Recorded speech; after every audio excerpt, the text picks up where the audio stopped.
Hello everybody, welcome back to Wappelville. We're going to go to the 2D side of things, a little bit flatter than our usual miniatures, of course. But we had talked about doing a doggy here, a wolf, especially after people saw this here, either armored wolf. Well, we're finally going to do a wolf. I can't believe that I don't even think I've painted a wolf miniature. Well, sort of like a wolfen type figure, but never actually painted a wolf, or certainly not a 2D painting of a wolf. You can see we've got our usual 9 sections here, and basically these are all miniature versions of the overall thing right here. Now, we're going to get going with our drawing here. We just have to figure out where is he going to be. Not dead center. Right now here you see how he's already off center, because we want one of these 4 points to be, well, sort of a center of interest, right? So we're going to start to figure out, okay, ears. Look at how I'm holding this here. See, this is how we were supposed to hold the brushes back at Academy days. None of this malarkey right here. You see this? Look at that. Look at how we're holding that brush. Now, so Megan, did it never do the final approval there? Because I know that was being mean to you. I guess it's still being mean to you. There, let me, oh yeah. Make that a little bit bigger. So again, we're just trying to fill in some of our areas here. Hey there, Luminous and Rascal. Nice to see you. But everybody, again, please give Megan that follow. And of course, Blades, were you going to be doing any more streams with Painterly Git anytime soon? Because I know you had a lot of fun with that. So I hope that you can do that again relatively soon. So here we need to get our wolf's nose in here. Give him a bit of a schnoz right there on that muzzle. Then of course we're going to have to we'll take pictures along the way. Oh, look at this. That looks a little bit different than the last one, didn't it? That looks a little bit different. Well, the other one that broke, so that wasn't going to do too much anymore. So Blade's going to stream on Saturday. Oh yeah, Luminous in the stream. So for Luminous and Landrast, yeah. So I was doing a thing of Diwali prints, and of course their supports can be, well, less than super duper. We'll just use that phrase. And of course I knew that I was going to have to undo the vat and empty the stuff out and find the little bit of resin that was going to be left behind. No big deal. Done it 1,000 times. And of course it's colder out, so I have that little heater going to warm up the resin. And lately I have this little small heater going that points at the jar of resin to warm that up, so that when I put it in the container, it's actually already pre-warmed, which is fantastic. It's worked great every single time, except for this time, where for whatever reason my stupid funnel thing collapsed and the resin poured right onto the heater, which as you can imagine, there was some smoke involved. Yeah, fantastic stuff. Let's get some glazy stuff happening here, huh? How's about that? Yeah, well, AD, you so I was about to raid you when Teals raided us. Then, as I was raiding you, it's the Zhang tried raiding me with like 100 and some odd people. And of course, well, we had just exited the building, so to speak. And I mean, it was literally as we were just raiding it, because I'm like, why in the world is my chat still going? Well, that's because it's the Zhang had raided. Look at this, huh? Is this oils or is this watercolors? Which is it? What's it going? Look at this. Look at that. See, very watercolory. Now look at that. Check that out. It's almost like watercolors, but no watermarks, huh? See what I'm doing there? So yeah, there's these people writing in my chat like, where did he go? What happened? And I just tried to type things in my chat saying, sorry guys, but Elvis has left the building, so to speak. I'm gonna throw a little bit of Van Dyke Brown in here. Oh, look at that, look at that. See that? Just drips right down there. We're going to try and trick people into thinking this is a watercolor. That's what we're going to do. We're going to be all tricksy. Very tricksy here. Oh, look at that little pearline black. That's that dark green. Look at that. See that? That's fun, right? That's very fun. Almost like a watercolor. There's our initial setup. How's about some more of that Van Dyke brown out here? Again, look at that. You'd think it was a watercolor. Kind of treating it that way. Less is more and more is way too much. This is like a pre-glaze, huh? Sort of like a pre-glaze. Hey there, Katarina. Nice to see you. And Recoil, welcome in. So thank you so much. Well, here, let's just do our... Whoops. That went over here. That's over here. We'll just... Uh-oh. There it is. Coming right at you. There it is. Look out. Hype train. Hype train. Thank you so much. He's like, what the heck is that? So thanks so much to everybody that contributed the bitses, the cheers, and the subs to make the hype train from a dream to a reality. Thank you so much, everybody. Appreciate that. And of course, again, everybody, if you could please give Blades, give Megan, give AD Creations, give all those good folks the follows, please.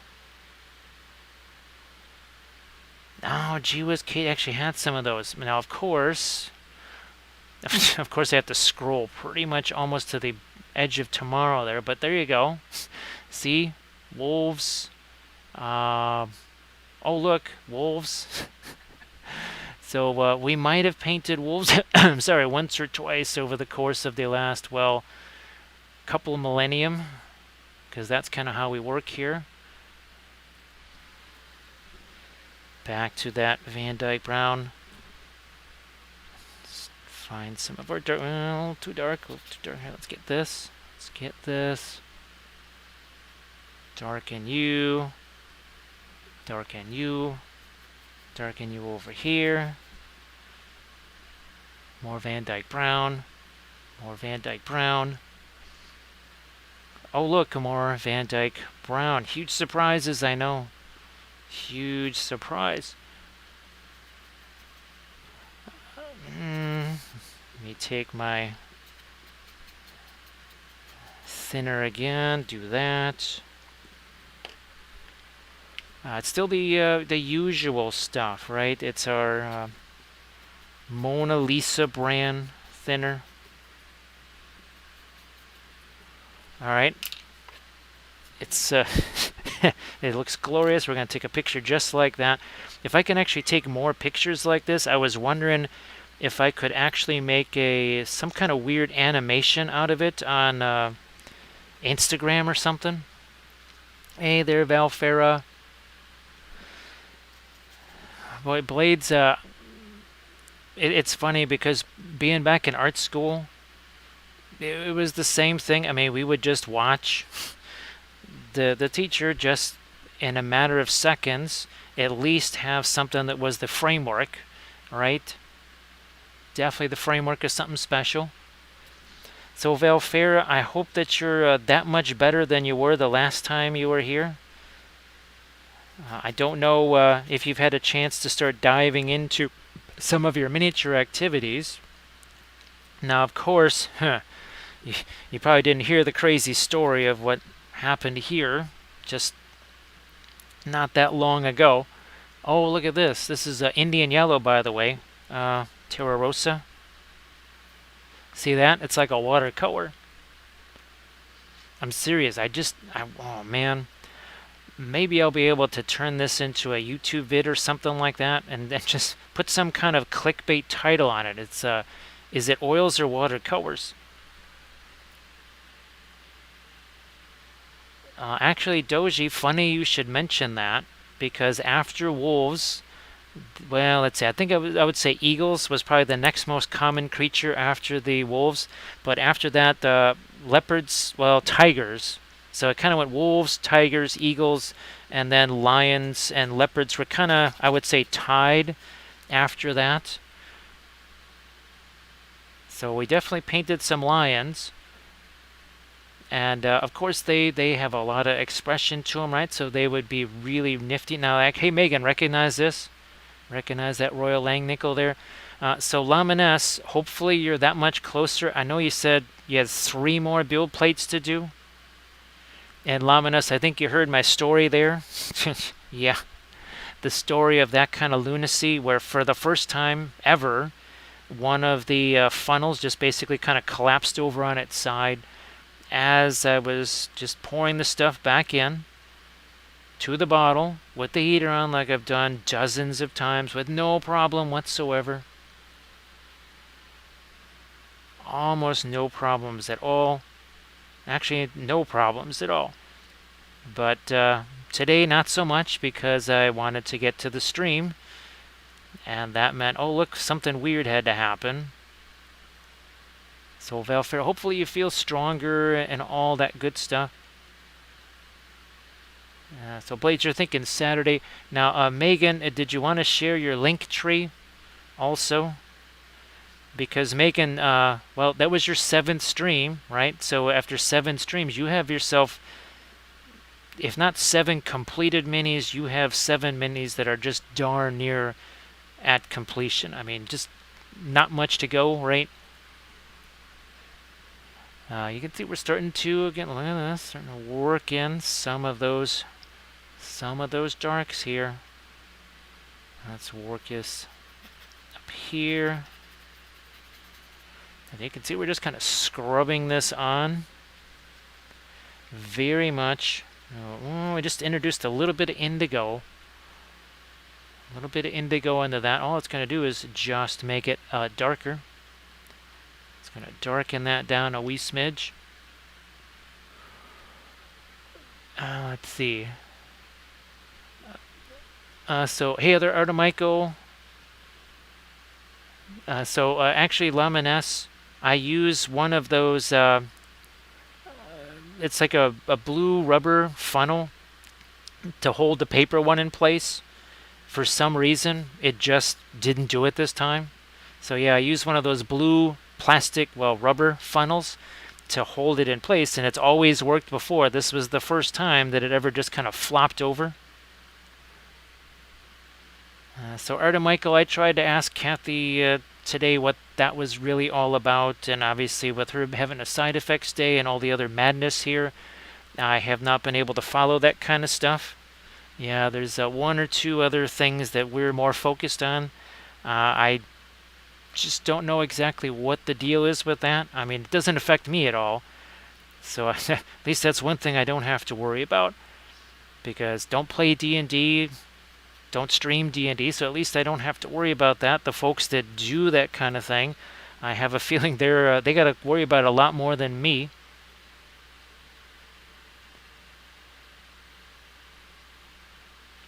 Okay, Monday's not a...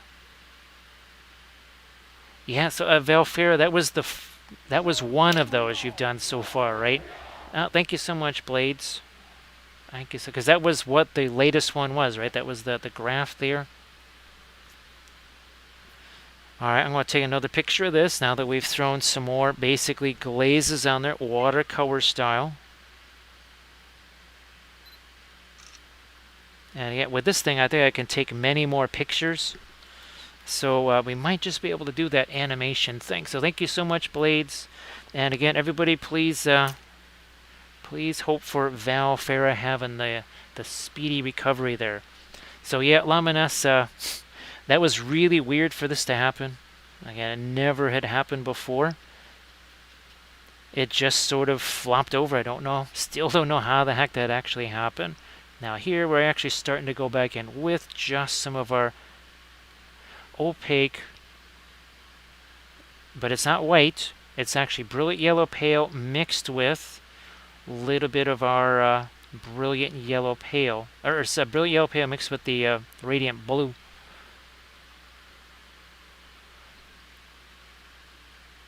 Yeah, that's right. The well, that as per the picture that you sent us, right, Valfera? Oh yeah, okay. We need to get that light under the eye there. So again, I do apologize for spacing on things because, well, let's see, Tuesday into Wednesday, I had no sleep at all because this appointment was at 8 in the morning or something like that. So yeah, there was no sleep then. And of course, we're coming off of the previous Wednesday, which was also no sleep because that was a chemo day. So I will apologize in advance for being super spacey and not remembering things that I should remember. Now, actually, we got to go the opposite way with this. We need a little bit more of our light up there. So see what the difference just a few lights make. Hey there, Elite. Nice to see you again, Elite. Yeah, Valfera, this week coming up, well, like I kind of gave you some of the details on that. It's still going to be a logistical nightmare, and we still may have unfortunately, the last of the zaps might combine with the next session. It might be a same day kind of thing, so I'm not really sure how in the world that's supposed to work. We thought we were going to avoid that, but I think unfortunately the timing is still going to be a little too hard to manage.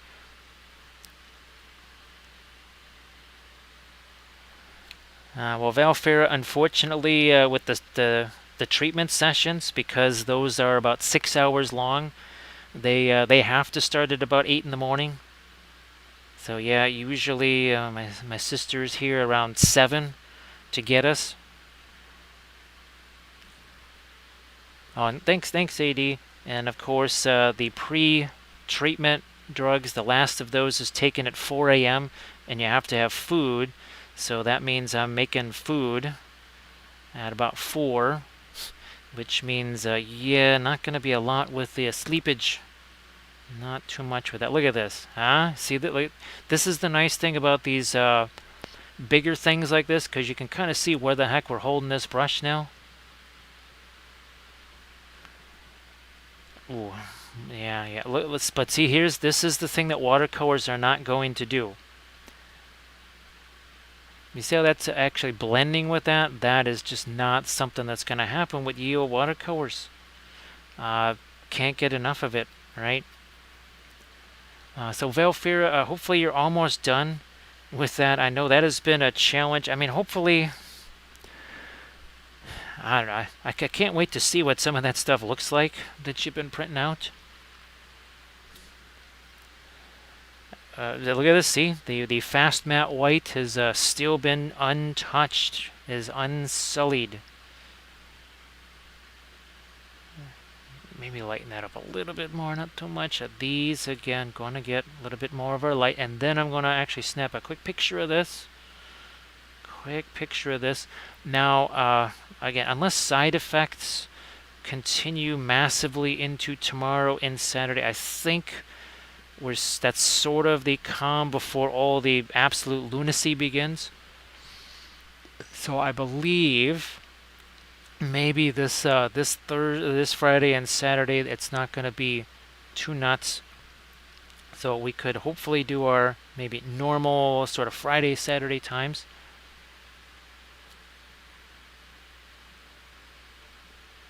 So AD creation, for anybody that has seen Battlestar Galactica, and for anybody that's ever played the Battlestar Galactica board game, which is my favorite board game of all time by a massive margin, just imagine 33. 33, it's been 33 here every day since May. Yeah, it's been 33 and yeah, it's been something like that. Just again, I'm sure most people here have seen the old BSG show. Well, not the old, but the new BSG one.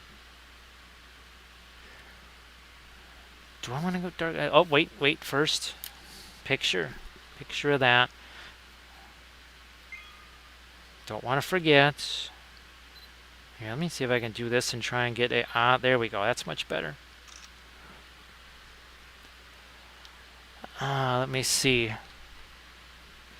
So yeah, Arta Michael, Kathy said something that Paizo did something back. What was that? And again, sorry that I really am just not super aware of what the heck is going on with all that stuff. Ooh, since we're doing a watercolor thing, maybe we can use one of these. Maybe we can use it. What the heck? Wow, look at that. Still very, very much a watercolory kind of thing. Look at that. Still, I'm going to do that. I just want to have that on there. People say, wait a minute, that's an oil painting? Yeah, why not? Here. Oh, wait, a little more of my brown matter there. Just because, oh look, I'm using the side of the brush. It goes from a little point to a massive, almost 1-inch wide brush, doesn't it?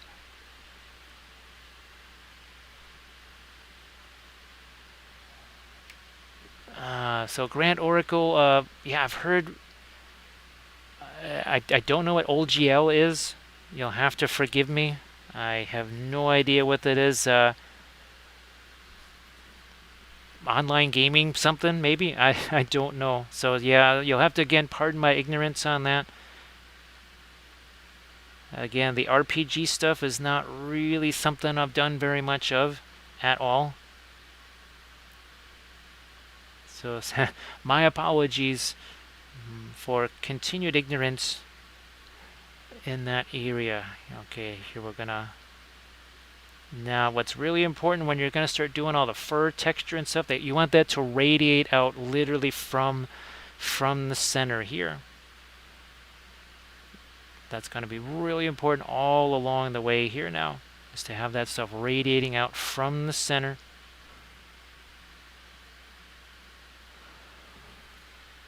Oh, let's see.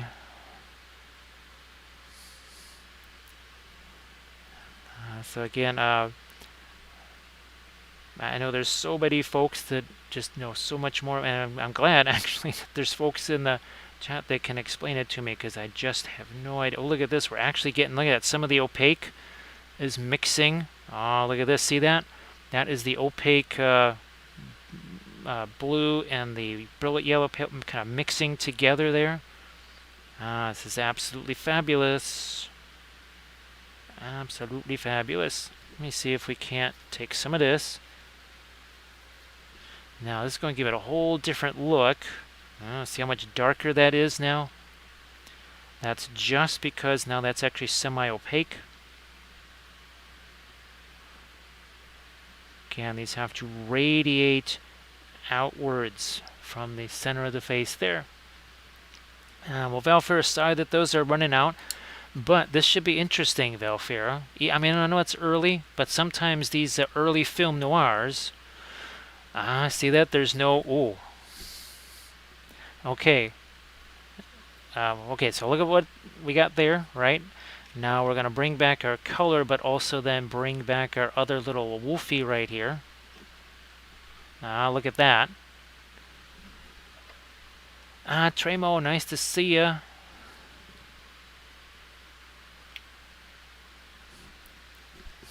Darker, with indigo. So again, we're using essentially, basically a watercolor brush here to paint some oils. Because why not? Now, when it comes to our some more detailed stuff, well, we'll go with the smaller liner brushes, but I'm also going to be getting back to the to my filberts very soon here. Actually, let me also get to my reference pictures here so I can see that a little bit easier.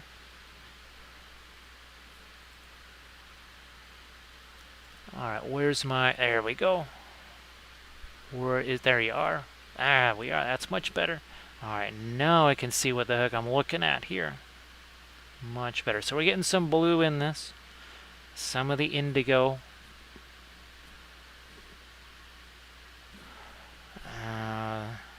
Some of that here. Some of that here. So we've got Van Dyke brown with our indigo now. Starting to make some more darks here.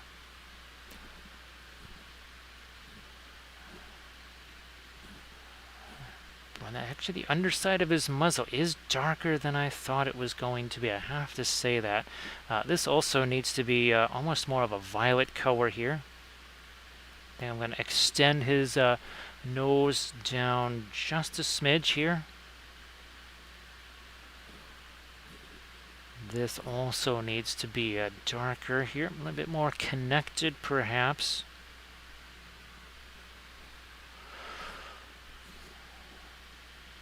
These two bits darker. Actually, let's go much darker all around the ear.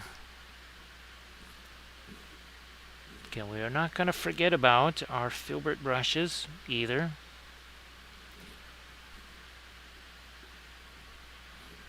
Yeah, Elite. What's interesting, I have a few other. Well, I did dozens of wolf paintings back in the day. Red wolves, basically gray wolves, white wolves, black wolves. I mean, all so many different types of wolves, all different types of colors and such. Really fantastic. Let's get some of his back there. All right, back to our lights, or more of that, again, that blue with the combined with our radiant blue. Also need to start thinking about some decent highlights on that snoot there.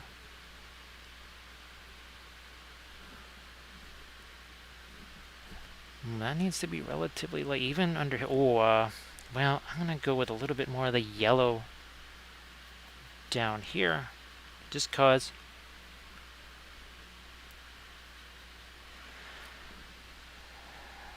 Throwing some thinner in there.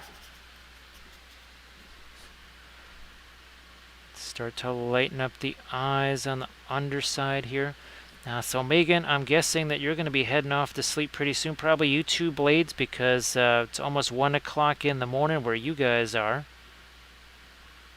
I do appreciate you being here, of course. Don't want you up too late and being too tired to get through the day tomorrow.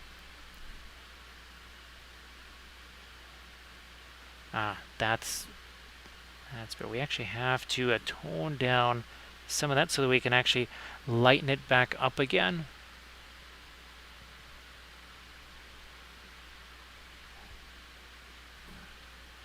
Now, it's not going to be that way, Elite. Again, we're just in the early stages. That's just a little bit of a placement right there. We have there's going to be a wholesale color change on that nose with more blue, more violet. It's just a little bit of a marker right there. The whole thing is going to be definitely much darker, actually. Here I'm, oh, look at this little blending brush action. Yeah, we're going to do some blending brush stuff here.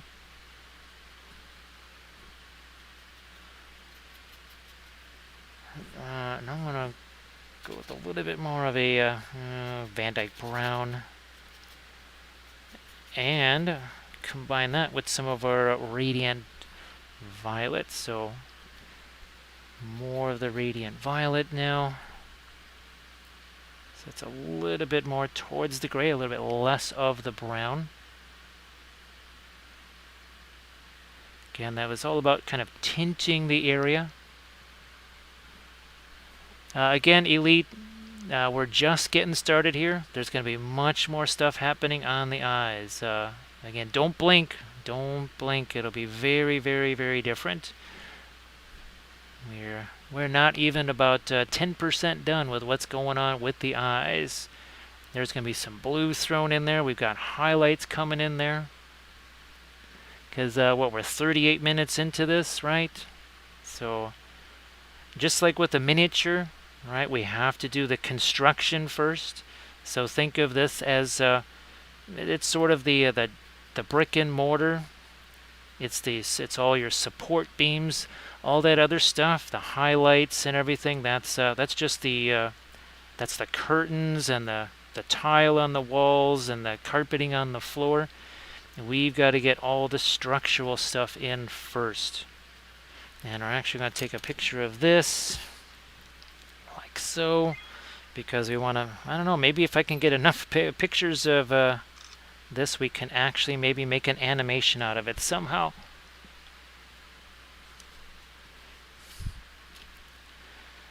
Now we got to find, that's more like it. I'm gonna make sure I've got that one. Let's get to our blue here, some indigo, and our violet. You know what, maybe more of the Prussian blue there. Time for some blue. Even that is still too light, so we're gonna get more of our indigo in here. There we go. Get some more there. Back to the Van Dyke brown. Let's make sure we get a little bit of our blue elsewhere out here. There we go. There's our violet, some of our blue. Yeah, that's what's also missing here. And now we can hit this side. Let's get down over here. Some more of that blue over here too. A little bit more into there, but also making sure that we still grab some of that violet. More thinner. Maybe some more.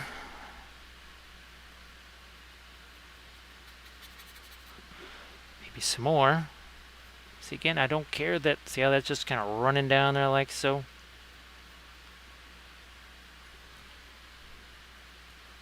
And oh, look at this. We can let that mix together. And we're going to force a lot of this stuff with, well, same filbert brush. Going to use it like a blending brush.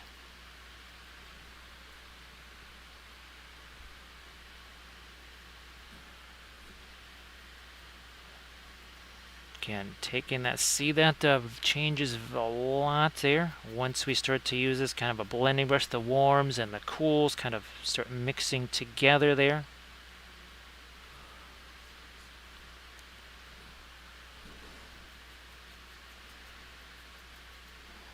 Alright, now we can get into this and we'll start to change up on the eyes just a bit here. Maybe even a little bit of the Egyptian violet in there. Little bit of Egyptian violet.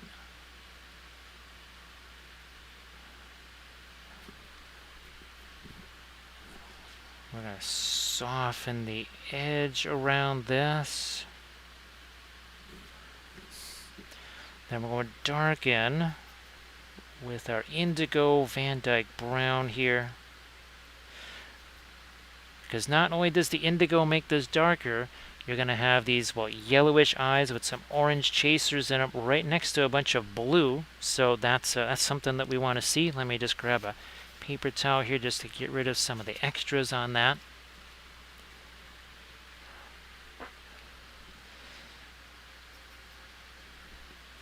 Now let's go back in here now with that blue, so it's not just about making it darker. It's also about a bit of a color contrast, and now we can sort of take that top part of the eyebrow and bring that back over like so. And now we can start to focus maybe on some of the real directional brush strokes in that fur.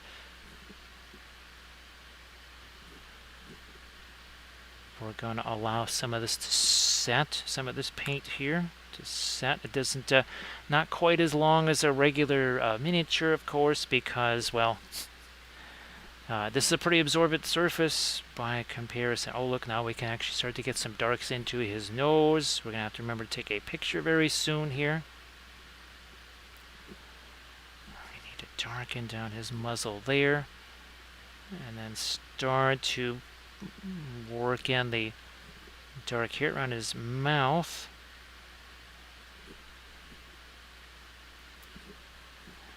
Boy, they really have the underside of his chin there quite on the dark side. Definitely elite. Like I said, I've painted him a bunch. And AD, I forgot that, well, let's see. I wonder, did they have any of the slumped glass stuff there, AD, that I painted on? Because I know you said the birch bark stuff, which, of course, that is why, remember the Kathy on the birch bark?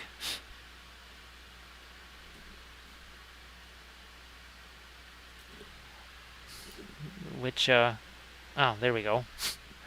Because that's where the birch bark came from, was their cabin in the woods, so to speak. We'll get our dark over here on this end too.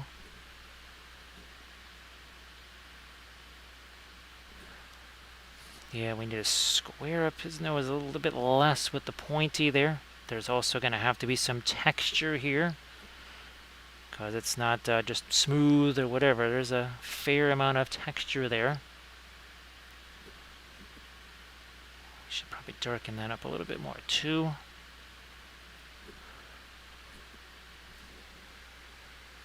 Now we're going to start wandering into more of the brown. We'll get the Van Dyke brown. We'll mix it with this, and now we have something that's pretty darn thin. All right, well, Blades, thank you so much. Appreciate that.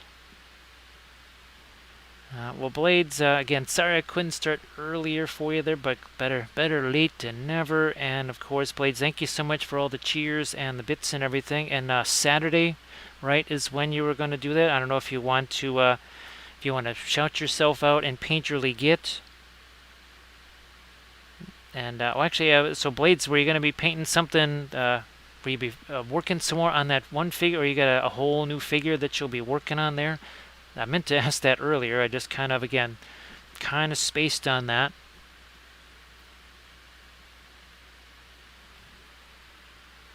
So Saturday at 2, I'm pretty sure that's 2 Eastern time. So Saturday at 2, everybody, again, please check out Blades doing the streaming. It's so cool that folks are doing the streaming thing. And I hope that people have an absolute blast with it. Why don't we use the Radiant Yellow and also some of the Indian Yellow. We're going to really intensify this a bit more. Also try to have a little bit more activity there. Yeah, we're also going to go a little bit lighter with the Brilliant Yellow Pale here. There we go. A bit more of the light on this side. Now, ooh, that's way too much center over there. Holy smokes. And we need to start thinking about some multiple sky/sun markings for the eyes here. Those are just the darker ones. We'll get to our lighter ones, but we're starting off with ones that are nowhere near white. These look light, rest assured. These right here, nowhere near white. And also, again, they basically have a bluish color to them. Also gonna let me regenerate here this part of our line a bit. Yeah, that's better. Also this one. So everybody please check out the link that Blades just posted there, and that's what Blades is going to be working on. And again, if everybody could please give Blades a follow, that would be really, really nice. Let's see if we can't get some of the some markers out here for some whiskers. So Axe and Blitz. So Axe and Blitz. Now it's and of course Recoil has already told me this, where the half-hour time zones begin in Australia. And that was something that really threw me off. Those the half-hour time zones in Australia, when I was trying to figure out when I needed to be tuning in to the Western Bulldogs there.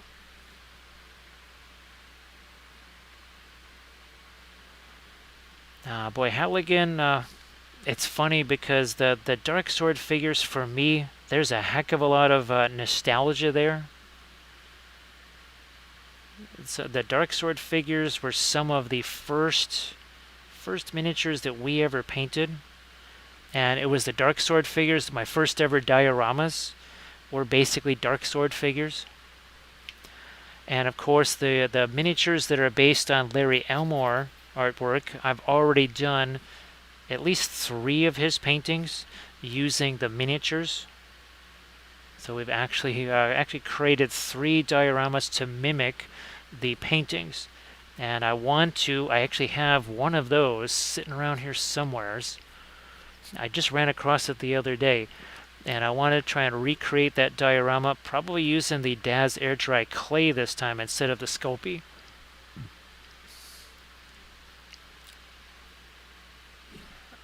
Let me do this. Let me get back into that with my hair, fur, texture. Let's get some of our. I'll just use some of that. Some of that here. Oh, better snap a quick picture of this, the way he is right here before we get too far, so we can make our. Again, I hope I can take enough pictures of this so that I can do a bit of an animation.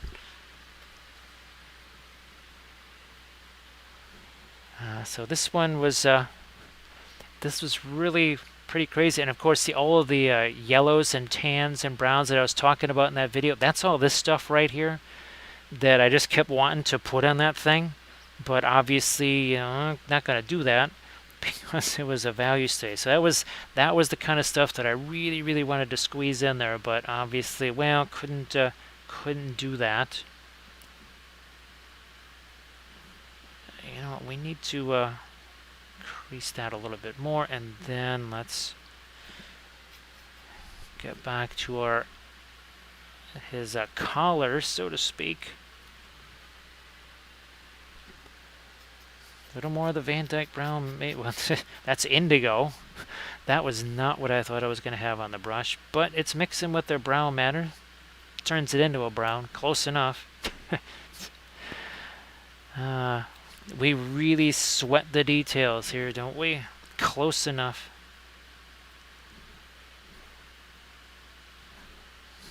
What about his ear? Now, I'm thinking that I might want to, you know what, I'm going to do that here. As much as I love my watercolory stuff there, give me another one of our filberts here. I'm going to fool around with some of this here radiant green. And throw some of that. Yeah. Perline black. It's kind of a bluish green now. Yeah, Halligan, those were so much fun. Gosh, there was one that it was like a scarecrow type of a thing. Some kind of a scarecrow thing, and then there was another one that was kind of like a rock cliff or something like that, and there was a little fire, and then there was one with the little baby dragon. Oh, it was a tree set up or something like that. And hopefully we can try some of those again. Now here I'm going to take some of that green again. Get some of that down over here. we go. Ah, yeah, Halligan. Now, what's wild about those, of course, is that they're kind of on that true scale side. I'm sure you noticed that in about 2 seconds, right? That true scale nature of the dark sword stuff. Now, this actually has a little bit of my blue in there. Ah, there we are. See what we just did there? See, we're changing this up a little bit, changed our background just a bit. Look at, see, this is almost like our beat up one true brushes. Now, of course, you can turn these into filberts as well. After a while, they get beat up enough. See how they're kind of flat like that? I actually would snip off the end of that there and turn these into filberts. Basically, super soft, long-haired filberts. Is that just me being cheap, or is that me being economical? What could it be? Maybe I'm just being cheap. I don't know. Throw some of that green in here, because I think that just needed to be a little bit darker there. Yeah, because that's going to stand out a bit more. Now I'm going to go back with Terra Rosa. A little bit of my blue there. A bit more of my blue. Ah, that's better. So we change the color. Not a little bit. Also darken that down just a tiny bit too. Back to some of our darks here. Probably more of the Van Dyke brown this time. Definitely here, because now we can restore that fur texture that's going to be hanging over. Oh, look, edge contrast, right? Soft edges there, hard edges on here. Can't get enough of the edge contrast, right? Oh, and by the way, this is 1 hour and 9 minutes in. Yeah, 1 hour 9 minutes ago, that was looked an awful lot like this. No drawing, no nothing. Ah, the Reconquer stuff, that's right. That does pop up more and more on my Instagram feed. Oh, apparently, now I don't know if everything is in the box, but with the the prize funds that Conquest, that's what got me thinking about it, Reconquered.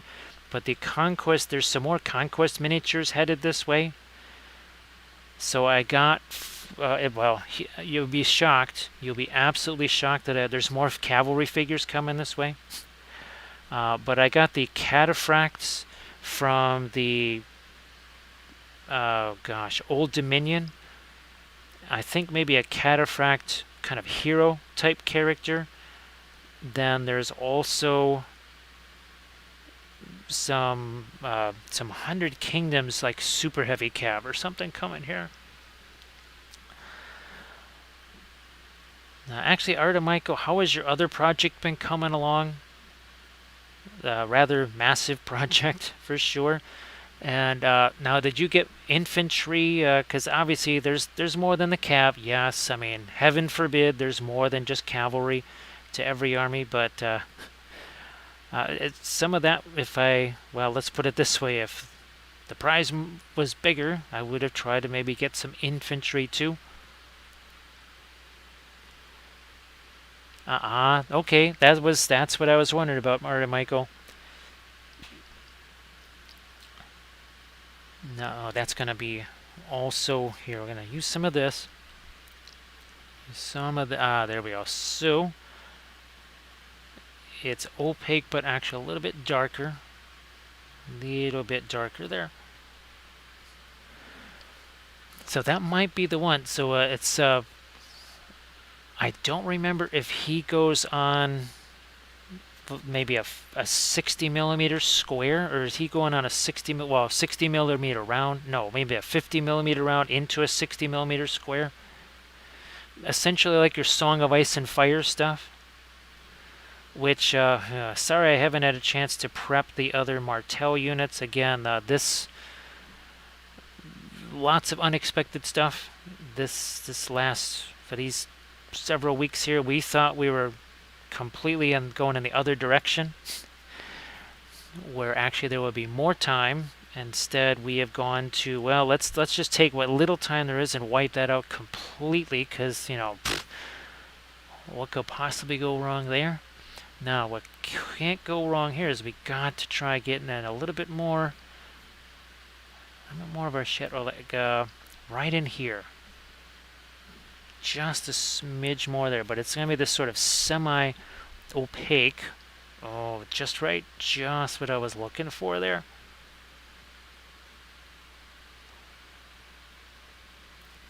Now, AD, you know, if it does have me, you know, Kathy's hankering for some of the baked bread and stuff. It just gives me more and more of a hankering just to be able to ride some horses again. I really do miss that. So Tremo, I liked it. Now, of course, I have not had a chance to play it in quite some time because there's nobody I can play it with. It's definitely not something you can do solo. Like Lord of the Rings, bolt action, I can basically sort of manage that and do that as a solo thing. The Song of Ice and Fire stuff, because of the card action and the NCU stuff off board, ironically, those are my two favorite things about the game.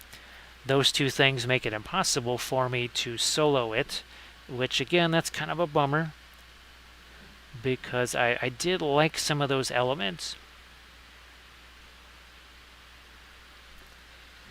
So yeah, Tremo, they're non-combat units.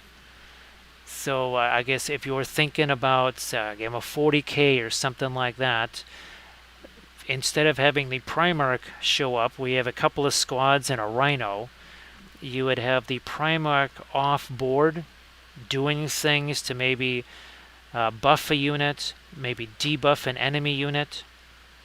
So you would your Primarch would do something, perhaps card with one of those cards, say, all right, this enemy unit is going to have -1 attack, or it's going to have -1 to its shooting, or it's going to have its range cut down by 1/3 or something like that. Whereas the Primarch on the other side, again, NCU style, is going to say, well, I'm going to buff my unit. Let's see. Yeah, AD, they're just, there was something about them. I think you've heard the story of how I think I rode a bike 3 times in my life. I've ridden horses more in one day than I have ridden bicycles in my entire life. So I know I've ridden horses at least 3 times a day on a couple of occasions back in the day. Hey, Thranuel, nice to see you again. So Thranuel, about an hour 15 minutes ago is when we started with this here. Alright, now we're going to get back down to his snoot again, and we're going to be using the violet with some of our blue, and we're going to try and get some texture on his nose here. Little bit of texture. We're also going to get a little more light here on the underside of his nostrils. I think we're all caught up. So Artemichael says that, well, I've ridden both of those equal a number of times.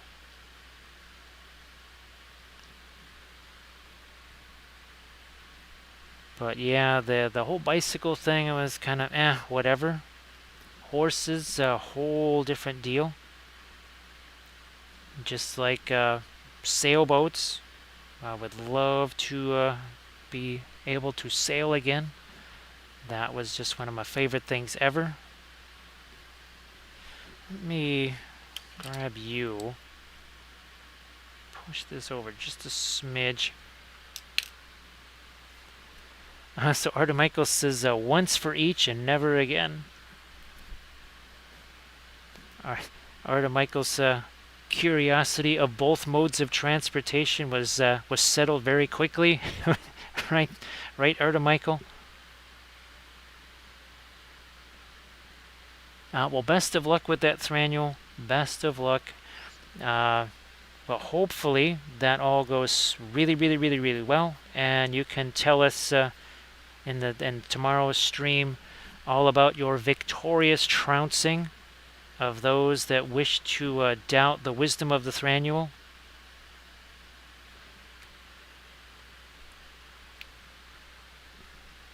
Yeah, Halligan, just, I mean, all kidding aside, now part of it is obviously love of the horsies, but also I think you can tell that cavalry armies are favorites of mine.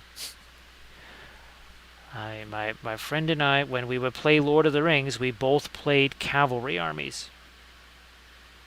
And our favorite thing was just that moving around the board, this way, that way, trying to find some kind of an opening. Now here, oh yeah, let's get our light up there too. We're missing a little bit of that, and same maybe over here.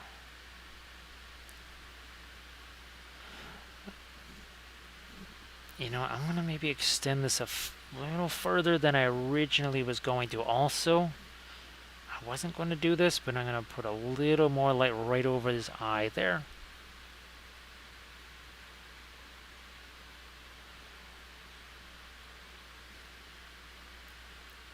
Ah, oh, jeez. Sorry about that, Megan. Ooh. Throw in some light here too. A little bit more. I'm gonna try and, there we go, a little bit of my fur breaking it, and then we need some here as well. Not super long, but just enough. There we go. There we go. Everybody please check out the Scully painting there from Jinxed. And well, Jinxed, you'll be streaming tomorrow night, right? I'm not quite sure when your streams start though, but Jinxed, I know Friday is usually a prime time for a Jinxed stream. Now, of course, that's very different. We don't want to mention that while Megan is still here because she doesn't want to have a Jinxed stream. She wants to just have a regular stream. She doesn't want to be Jinxed during it. So we won't Jinxed the Megans. But we will say everybody should check out Jinxed stream tomorrow night. Because I'm pretty sure you'll be... Actually, Jinxed, when I saw you there, I thought, wait a minute, Jinxed should be streaming right now. Because I keep saying Happy Friday. It is. But that would be more Saturday. So Ramos says that Jinx is painting happy elves and mushroom people. But again, everybody, tomorrow night. Hey Jinx, how many years have you been streaming now? Is it 3 years now? If it's not, it's got to be darn close to 3 years. Hey, LV. Holy smokes. Nice to see you back. So, LV, I think the last... oh, gee, was the last time you were here? Was it during one of the Christmas ornaments? But, we're... actually, I got to do this on a Christmas ornament, too. I know we were doing the planets and all that kind of stuff. And, of course, all of our... Lord of the Rings themed, but it would be neat to have some ornaments with something like this on there. Because yeah, Jinxed, I think. Oh yeah, that's right. So my third stream anniversary is coming up in April, and I was figuring that you started either around the time that I did, or you had already been doing it for a year. Hey there, Danny M. Hey, look at this. This is somebody else that's going to have to share an Instagram link with you. Hey, Clinton Hobbies, I saw your latest Instagram thing there. Thank you so much for the sub. But definitely, Clinton, if you don't mind posting that in the chat. So how you doing there, Danny M? It's great to see you as always. So again, everybody, please, when Clinton Hobbies post their Instagram link there, I think you'll be, I think you want to check that out because it was pretty nice to see that. I try to see everybody's Instagram stuff. Obviously, I have very limited time to be able to do that. It just kind of comes across my feed, and I try to absorb as much of it as I can to see what people are doing. And obviously, people are doing all kinds of fantastic work, for sure. So okay, you can see we build this up more and more and more. Now more and more texture, right? More and more texture. And you can see these directional brush strokes.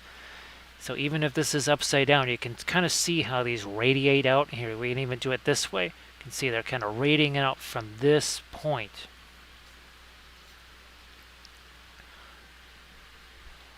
So Danny M is also painting on stream. So everybody please give Danny M a follow. And then we'll open up a tab. And that's not the soda. Good grief. Please don't open any of that. But open up a tab and make sure you have Danny M also playing there. Let me see. Okay, let me get back to something here. I just needed to see my reference again. There's a little thing again around the eyes that I wanted to check. And then I might see about doing some of our whiskers there. Nothing crazy. Nothing crazy. Oh, thanks Armored Wolf for posting the link to the fund. Appreciate that. Now the we did the initial visit with that, and that's going to be three sessions, I guess, every 2 days. It's still, the timing of that is going to be not great. I think because we anticipated it was the fitting was going, and the initial calculations was going to be done sooner. But the timing is really going to collide with a bunch of different things. So the next 2 weeks are going to be extra crazy. I'll see you tomorrow there, Megan. Again, thanks for being here, as always. Appreciate that.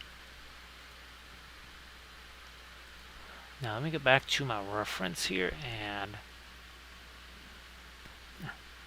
do I want to get some more yellows in there? No. Do I want to? I'm going to get some reflected light on this side of his nose right here. Let's not go too light with this. But we need some more light on this side. Oh, wow, that's it's lighter than I was expecting, but it just yeah, just about right. We also need to more indigo. And a little bit of Egyptian violet. Let's see what that's gonna do. A little bit of that underneath this nostril.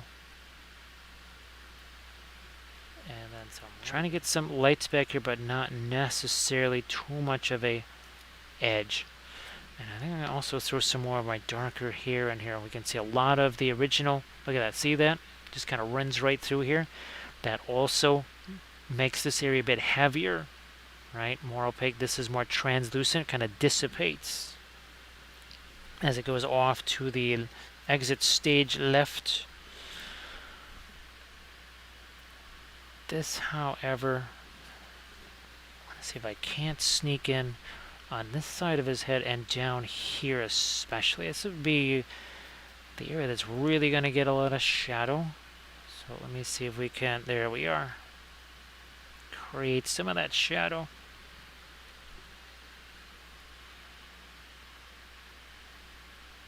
So what I'll try and do for the Instagram, I guess it might be tomorrow's Instagram post, is take all the pictures that we've snapped of this guy. Still got to snap some more, of course. But instead of just doing the step-by-step still picture, maybe there's a way to make an animation out of it.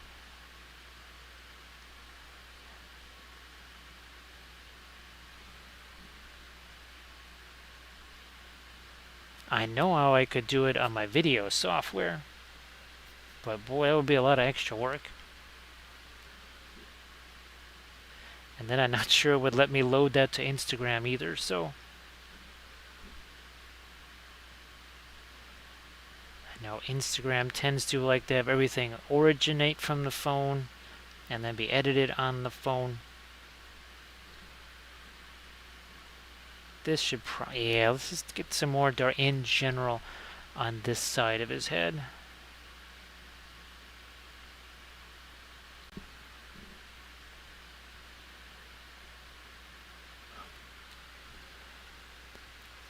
This is mostly Van Dyke Brown here. If I feel the need to try and get some cooler color, I will grab some of our indigo too.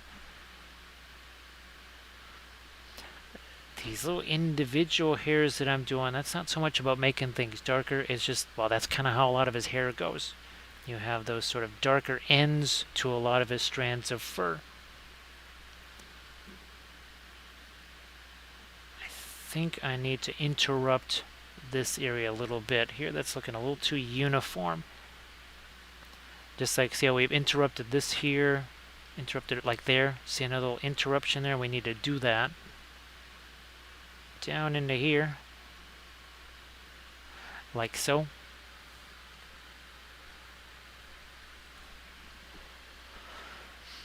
And I would love to get a little bit more of my light there. However, I think I made that almost as light as I can. I might actually have to come back the other way with a mid-tone or something. I don't know. I'll start first though. Here, let me grab some of the fast matte white and see. Otherwise, we'll just go back to some mid-tones.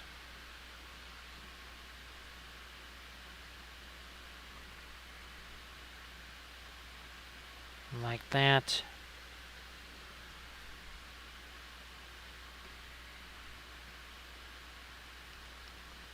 Carry that just a little more this way. And we're talking about interruptions. Here, let's interrupt this.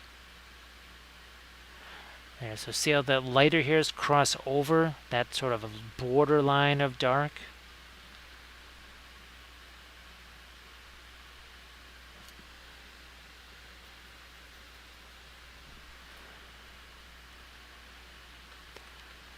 This right here is another large area that does not have a whole lot going on. I think we need to introduce some more, either some more darks or something lighter. Let's try some darks first. When in doubt, make things darker.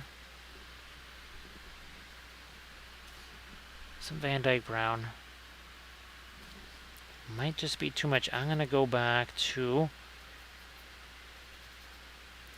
some of this yellow, a little bit of the Terra Rosa. Okay, not as dark. And the lines are relatively fine.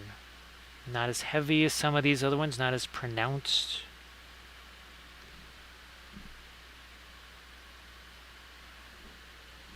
Actually, we can bring this all the way up to there. And these liner brushes right here, we use them all the time for our miniature painting. These particular ones from here you can see from Princeton, part of their Velvet Touch line, usually in that neighborhood of $5 to $5.50 a piece. Really don't use any snazzy expensive brushes here. Never really had much luck with those anyways. Thank you so much, Bithron.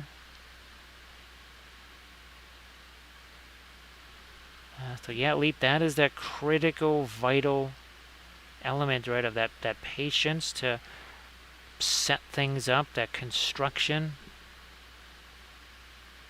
and just to allow it to work its way. I know that when people are doing the miniatures, they'll paint one tiny part of it till it's done, because they want to at least have that sense of, well, I finished something on this thing. This part of it at least is done. Unfortunately, ultimately, that leads to some problems. First of all, it's going to take you a whole heck of a lot longer to finish that thing. And then there's some structural problems where, since you're painting only one tiny portion of it at a time, then you go to paint the rest of it. By the time you get 3/4 of the way through, you say, oh, yeah, it's not quite going to work the way I thought it did when I first painted that one small area. Now I have to change that all around. If you paint the whole thing all at once like we did here, then you can make those adjustments along the way. And have to do a lot less repainting of areas, because we all have vast amount of time to be repainting things, don't we? We all have tons of spare time for that. Yeah, thanks Bithron, I was not able to get anything prepped for the stream, and then fortunately I realized at about 8-something o'clock, I said, oh yeah, that's right, we were going to try and paint a wolf. We were going to try and do that, so thank goodness for wolves. Now you see we kind of have done the inner part of his eye here once we had the true shape of it filled out. Now we're also going to get a little bit of this yellowish color on this side of his face, maybe a touch of it in here too. It's almost semi-opaque at this point. It's not quite opaque, but it's also not quite translucent. It allows some of the darker color underneath to show through. We want that, so we're sort of tinting that, even though it's just a bunch of stippling, not necessarily a glaze as you would call it. And of course, if you go back to the beginning of this thing, you will really see what a watercolor type of technique we used on this thing at the start. So here again, starting to interrupt this area. What about these whiskers here? I'm going to try and make those points a little darker. Not too much, of course. But a smidge dark. Yeah, there we go. I'll do the same on these guys. Oh, the edge also gets a little bit harder. I don't want to emphasize those too much. If you emphasize those, they can really be very distracting. Now I'm going to take me another picture again. We want to have as many pics of this, and of course this new camera here, well, the battery's not going to quite die on that like the other one. I think it also does a little bit better job than the phone camera. Well, most things do.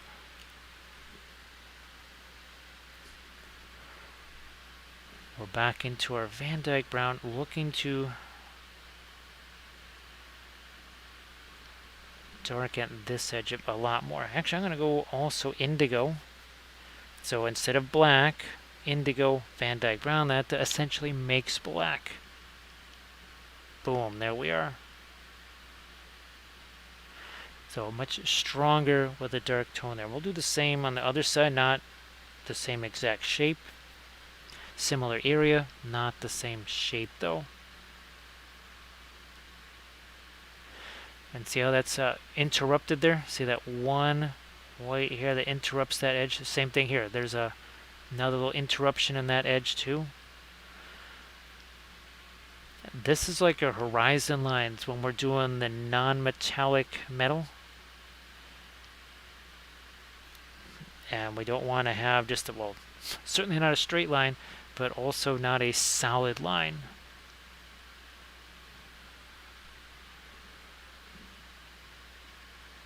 And I think there'd be a couple of, see, I'm just picking up a few strategic areas there. We'll do the same back here. Now I am actually gonna indigo, Van Dyke brown again.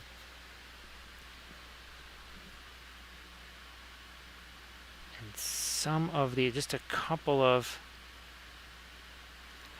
much stronger darks there, to, again, to set his head forward a little bit.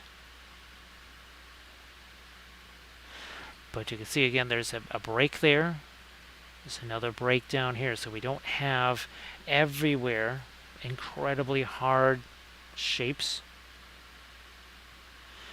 Now, Brush Guy, do you have anything kind of now that it's Friday morning, there any sort of fun things that you might be doing for the weekend?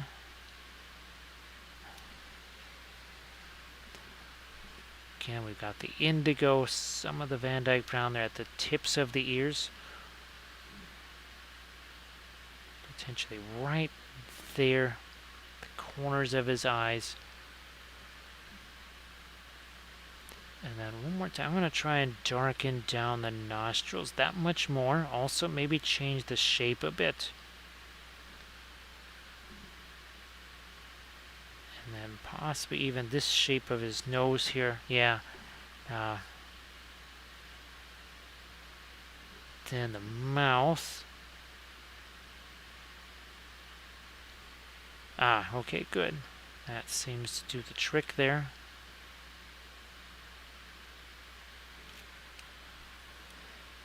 Oh yeah, I can really see the difference in the nostrils, and it's not so much that the paint is darker.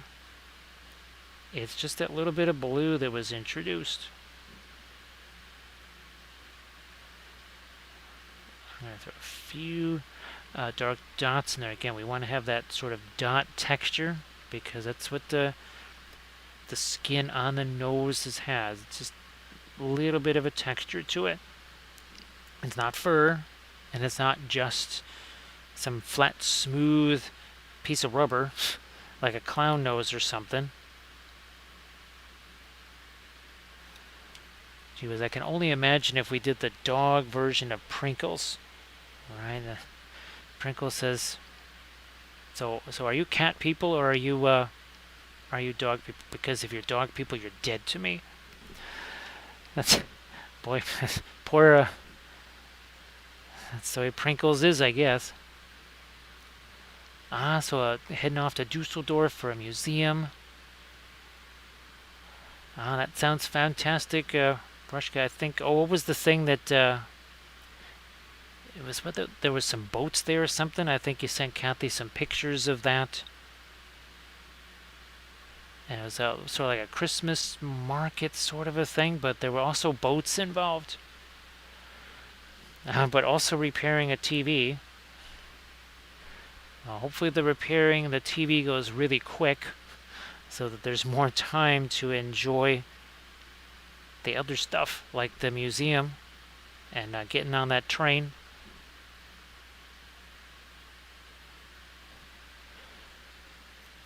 I mean, in Chicago here, there's lots of public transportation, and it's trains and buses. It's one of the, well, basically the second largest transit system in the U.S. Only New York, I believe, is bigger.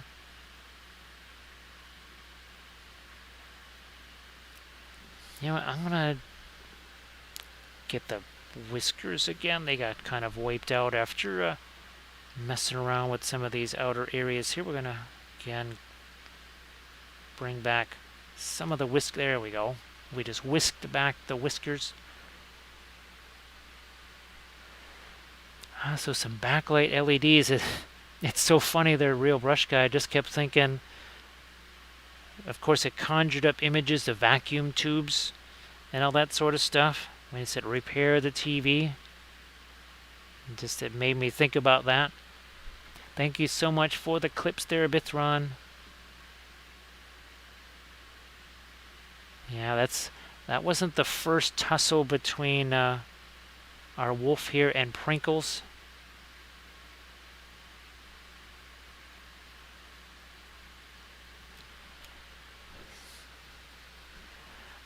Now let me check out a little bit more of a dark right there. That needs to be more of a line instead of a dot. Okay, that's better.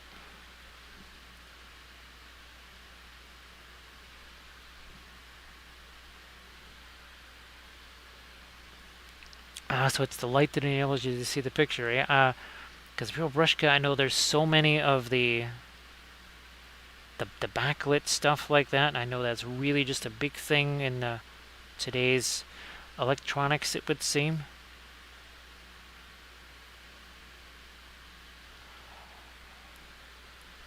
Hey, Space Toy. Nice to see you again. Everybody, please give Space Toy a follow. And Space Toy, of course, if you would like to share some of your fabulous stuff via some of your Instagram in the chat, please go ahead and do so that everybody can give you a follow. All right, so I just gonna switch that around. Look at that. See, we kind of took that and pulled that here this way.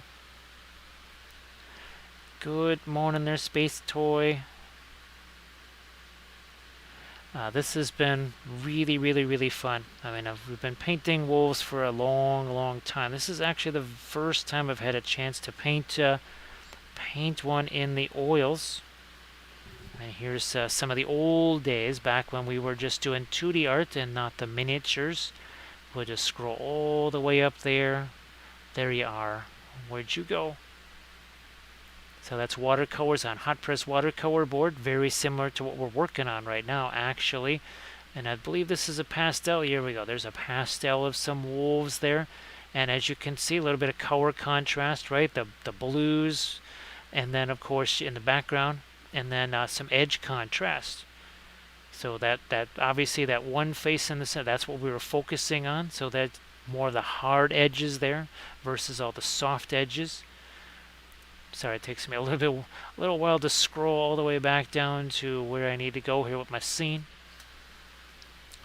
Everybody, please check out that Instagram link there from Space Toy. Look at all the fabulous stuffs. So Space Toy, I hope that life has allowed you to kind of uninterrupted continue with your painting projects. Seldom does life really let you want to let you do that, but hopefully it has been. What is on here? I don't even know. I know what's on there now. Some radiant green, some radiant violet. And we're just going to scumble in some lighter color there.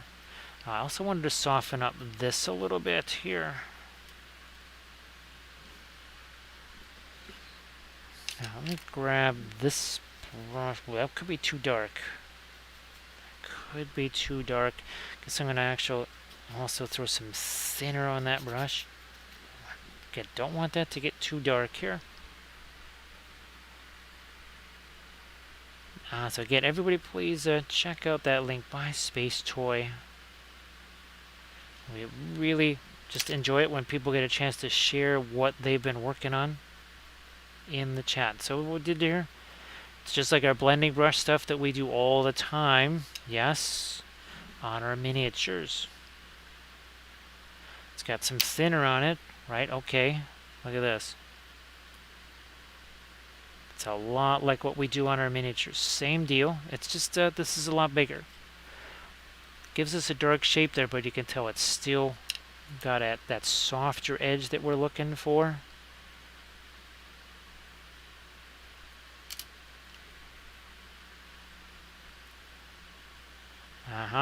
So we were still able to get it dark there. However, we still have also that softer edge. And this, all that was essentially kind of a watercolory type thing that we did there. I can still manipulate that. That was 2 hours, no, almost 3 hours ago now that we did that. I mean, by the way, this whole thing, 2 hours and 48 minutes ago, there was nothing there. Just, what is it, nothing to see here? Yeah, there was nothing to see. There's nothing there. Everybody please check out Real Brush Guys link again.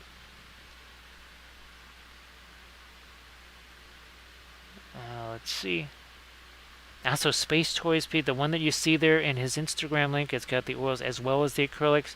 So Space Toy, have you been going back and forth, or was it starting with the one and then following up with the other? Because of course, what's great is the oils are not a zero-sum game. Once they're dry, you want to use acrylics over the top of them, have at it. It's dry, just paint. So you don't have to do the oils all the way through. If you wanted, if you don't want to, you don't have to do that. Very, very flexible. Now,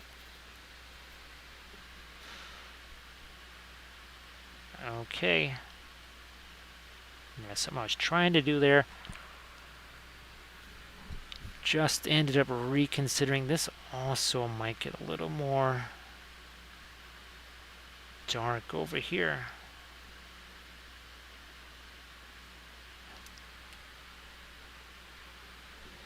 So again, everybody please check out the links there from Space Toy and Real Brush Guy. Of course, Bithron if you wanted to share any of your fins or any of the terrain stuff, the mechs, whatever. I know you have tons of Instagram posts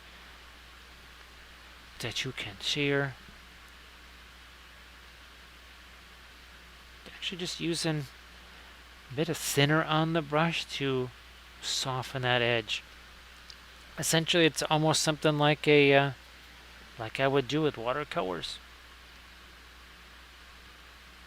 Again, I don't want to soften up that edge because that's what's, see all the soft edge here? Well, here, look at this. Get rid of the color, then you're really going to see where the edge contrast is important. That's what makes this stand out, and that's what makes this all fade to the back. See, we're starting to fade this out here because, again, you have much more in the way of soft edges here. All your hard, sharp contrasts over there. That has nothing to do with color until we bring it back.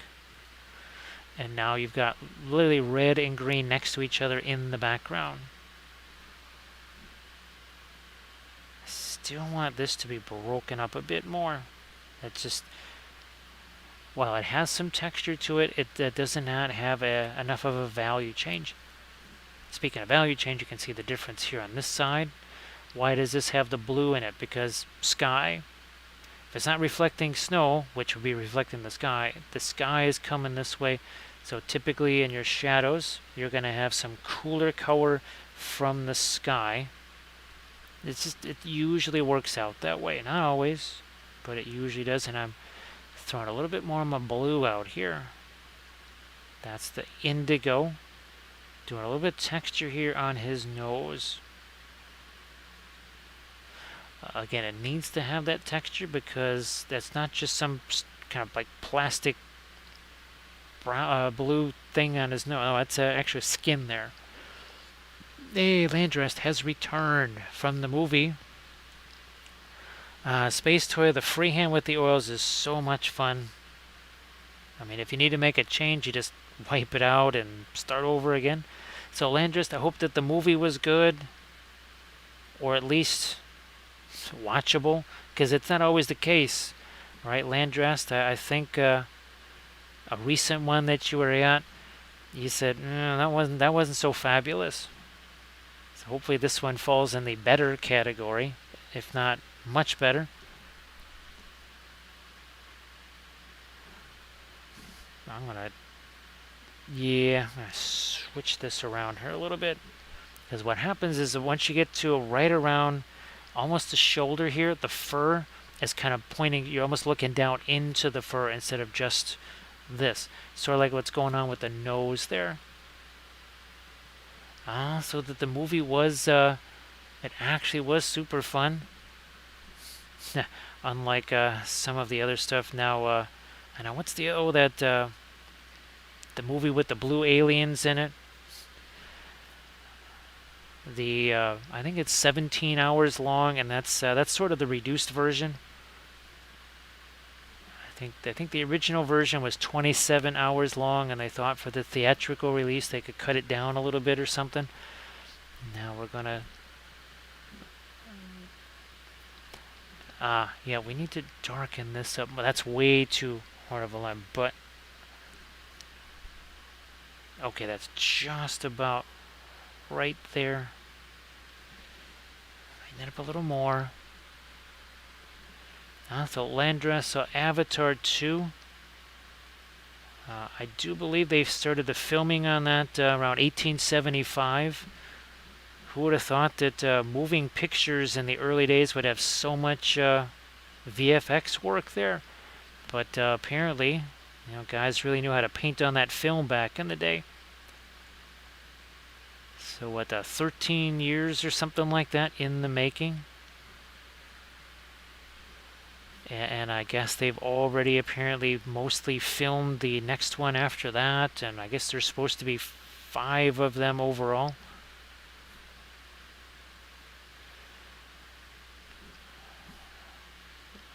going to, let me see the bottom of his eye here. No, it's not actually quite as perfectly round as I thought. We'll just leave it as is. Yes, I thought that Avatar 2 was the first movie that also was like a sleeping train. It also had sleeping quarters too, so that you could sleep there, wake up the next day, and catch the last several hours of it. But glad that it's fun. Actually, people they say it's long, but they tend to enjoy it, so that's really cool. Let me go back to my brightest white here.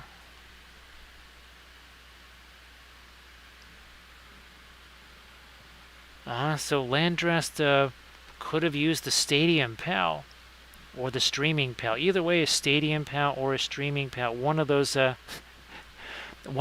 things that when nature calls, you don't have to head off to nature. You just let nature happen where in place, in situ, so to speak. And I'm going to throw a couple more of my lights over his eyes there.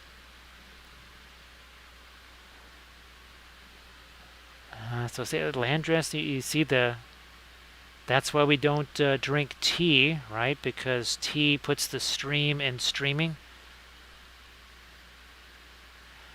See a couple of, that's what's been missing. I've been waiting. Speaking of waiting hours, we've waited a while to be able to do that big finish with the light and now it sets that ear back, right? It was all kind of at the same level. Now those little bits of the white there, that pushes that ear back. Not a ton, just enough though. So Landrest had to head off a couple of times there. Hopefully you didn't miss any key critical scenes or anything like that. I mean, you know that's how it goes, right? You think, okay, I can just head out there real quick.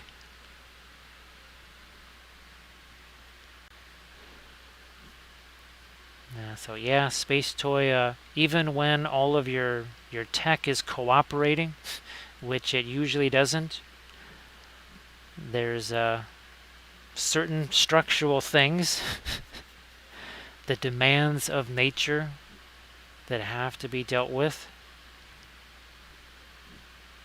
Especially, I guess that can have a lot to do with what you may have ill-advised supper or something like that, maybe. That'll quite literally come back to bite you when you go to stream later on. So we've gotten our light there. Oh, I still would like to have some right back here. Almost a little bit of backlit there. So Landrest said there were some moments where you could maybe take a bit of a breather, shall we say. So Space Toy, that's why we've got this thing going here, because there was a new not so cool development that happened at the end of December. Yeah, when they say start the new year with a bang, and that really that put the bang in New Year, that's for sure. And all that is going to be, in addition to the other stuff, that's going to be taking place over the course of this next week. That's going to make a week and a half really, all the way to the 25th. January is going to be far more eventful than we thought it was going to be. So apparently Avatar didn't have quite as much continuous events in its movie. Now I've got this dark over here. I'm looking at this. So this is another way maybe I can set this back just like here. Can't do it with the lighter stuff, right? Because this is supposed to be in shadow. So I think we're going to do what we did with the lighter stuff. We're going to do that with the darker stuff over here.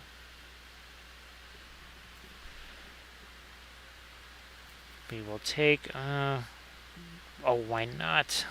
Why not a little bit of the brown matter here? And hopefully Same thing what we're doing here with the lighter stuff, doing that with the darker stuff, trying to separate this, make that go more to the backdrop.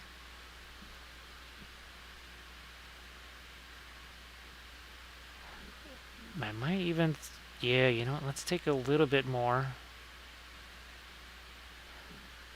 of our dark out onto his nose on this side. Not over here, but on this left-hand side here.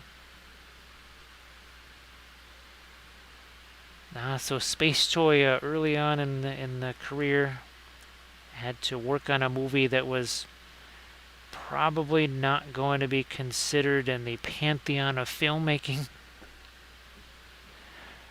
I guess as long as it leads to something better, right, Space Toy?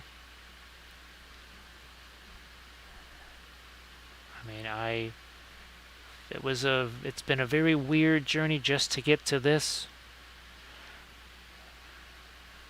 I mean, never would have done miniature painting if it wasn't for 9/11. Never would have got back to 2D art again if it wasn't for the mysterious disease of completely unknown origin. So it took those two bizarre things, most unexpected, to kind of almost create this weird circle.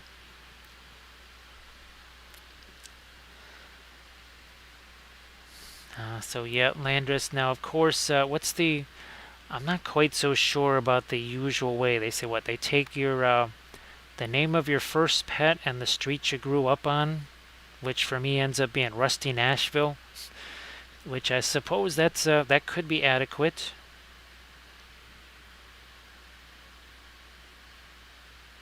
Of course, well, I can think of a few names that involve the addition of Maximus to them. I guess that would also be a way to generate a very interesting performer name.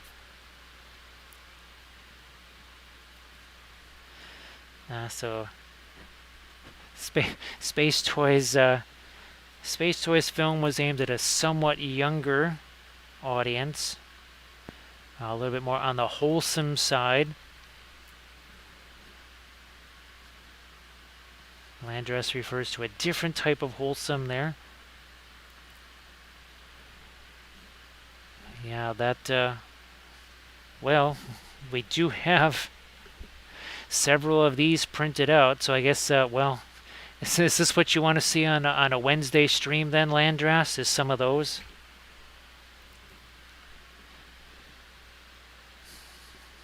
It'll put the hump into hump day, I guess.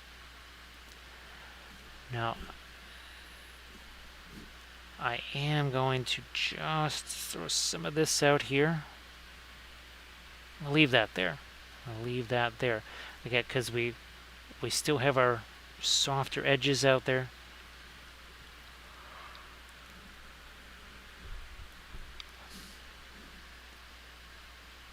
Yeah, Landers.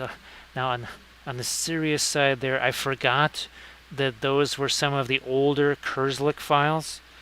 So, yeah. Now the new ones still have way too many supports, but those were in the category of holy smokes.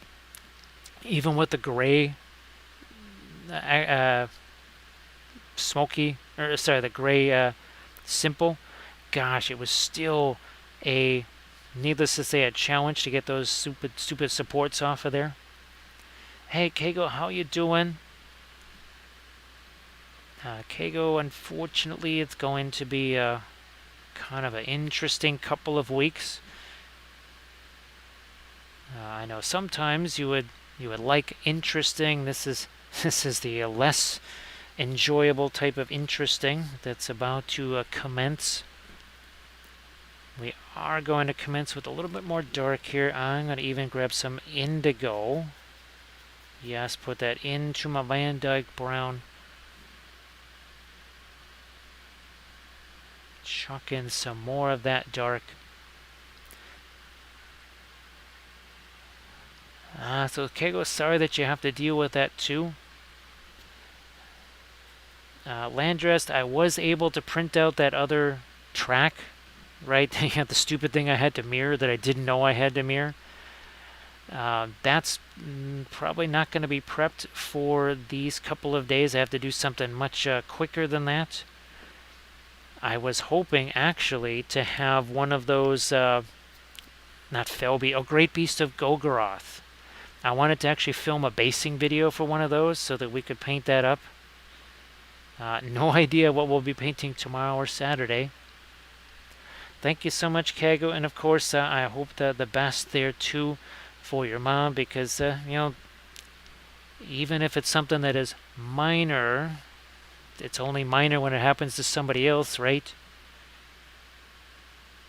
Only minor in that way. So M-Tellies, hopefully you're doing well. Happy Friday to you. So M-Tellies, oh hey Landrast, speaking of theater, you might want to there's been a few crazy clips because when a certain individual appears, he's like, I'm not coming in here. I am not. He's gonna take my. He's like, stick. Yeah, that's Gandalf doesn't like making any appearances with this guy out here.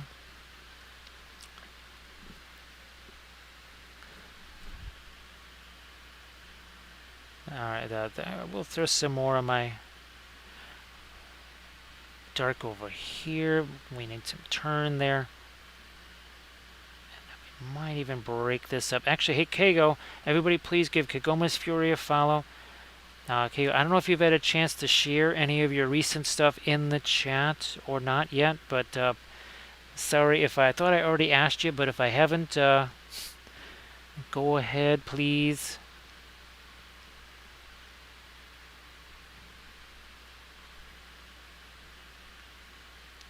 So yeah, Landress, what I actually had been hoping to do was to do a bunch of the desert style basing with the palm tree leaves on the camels there, but then I realized today, oh yeah, I may have used up all of my palm tree stuff on these guys. I went, oh yeah, I don't have any more, so I gotta print me up some of that. I don't know, maybe we'll just do that tomorrow during the day or something.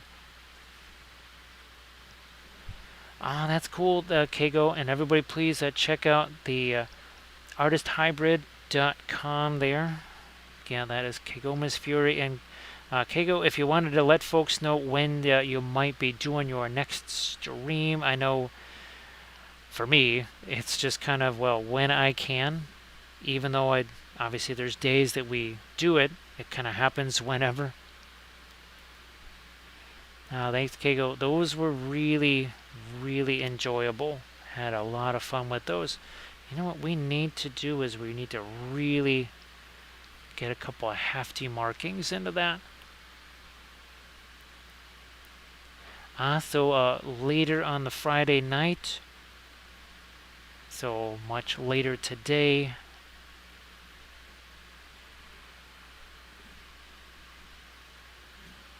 I'm looking at this right here. Do we want to? I'm going to try and darken that a little more. We lightened it up, then we darkened it. I kind of compared to something. I say, you know what? Maybe we will take that down a little bit. Also, a bit more towards the blue. Maybe not quite that, or a little smidge lighter than that. Kago, the fun thing about, especially with the wolves and wolves, cats, even birds, same thing. It does offer you can create your own sort of center of interest because all of the fur radiates out from almost one central point, and it actually does let you do some really fun stuff. Now here we still have some of the original, and even here that's the stuff, right? The original basically pre-glaze. And of course, Kago, this has really been fun because it's almost like doing a portrait, right? And of course, we love doing portraits. And this is really the first wolf painting that I've had a chance to do basically since probably some freehand on a miniature. And that's probably the last time I've had a chance to do something like that. Now we are taking against some of that darker blue, trying to create a shadow going this way.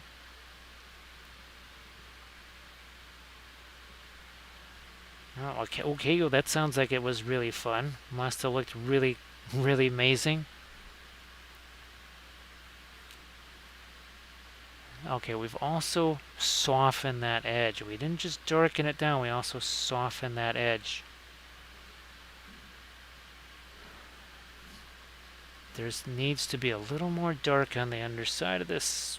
Also, it's got to be a warmer dark, sort of like this. Is that going to be too much? Too much. Get a little bit of our... There we go. And that's almost translucent right there. That comes very close to being translucent. And actually, Keigo, if you see the early portion of this, you'll be amazed. It looks a lot like a watercolor painting. So M-Toei's LVO gets closer and closer for you there. Gets closer and closer. Hopefully you got everything set. And again, you can check out M-Toei's rocking the MetaZoo at LVO. So if M-Toei's, if you want to let folks know what events you might be running specifically at the LVOs. And again, M-Toei's apparently, now I don't know if it's everything, but I did secure, huge surprise, more cavalry with that the ill-gotten gains there from Conquest. So there's another 100 Kingdoms cavalry in it. Again, I know you're shocked, but then also Old Dominion, the Cataphracts, and then the Cataphract Hero. So that is supposedly headed this way. Now, thanks, Keigo. Yeah, Landrest. Should we change it to the canine channel? Because, and I was showing these earlier, you know, I could print out a whole bunch of these. And he's like, oh, it's another dog. You want to play? It's like, dude, we're kind of busy now. Don't distract him. He's gonna, well, sniff that area right there, I guess.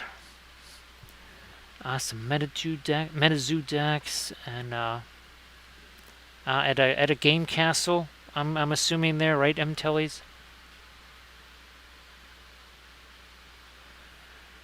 So Space Toy, I know that there's, well, I think there is two ways of playing Conquest, right? You can do it obviously with the square bases, or you can go skirmish style, right? It's designed to be both.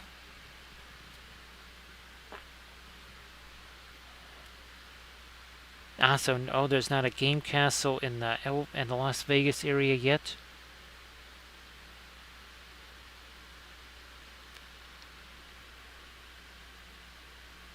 So that was the other thing that I wanted to do, is maybe print up some of the Diwali Warg Riders. Well, I actually also printed up, well, right now some of the Diwali, oh, Numenorians. Yes, that's what's printing up right now. I think that was the second build plate worth of Numenorians.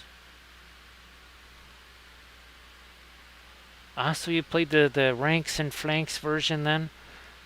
Now, Space Toy, I mean, how many units are you looking at? Because obviously the cavalry units have 3. Infantry units, are they 12 or are they 10?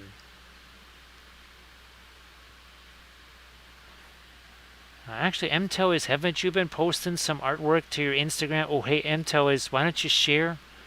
Yeah, why don't you share some of your artwork there in the chat? Because I could swear you had some 2D art, some drawings there. Yeah, Space Toy, believe it or not, a lot of folks head on over. So I think you would enjoy it. There's quite a bit to see. And that's if you don't even take any of the miniature classes. Then you start throwing those in there. Then you really got yourself a full weekend. So yeah, Bithra, the Numenorians, they really look like Numenorians. I know that they're kind of their second version of them. But well, GW doesn't like Diwali very much. Now you see I also made a change to that ear. Why? Because the sun is hitting, or the light is hitting this side, not so much this side. I was just about to lighten that up there. I said, nope, this side is catching the light.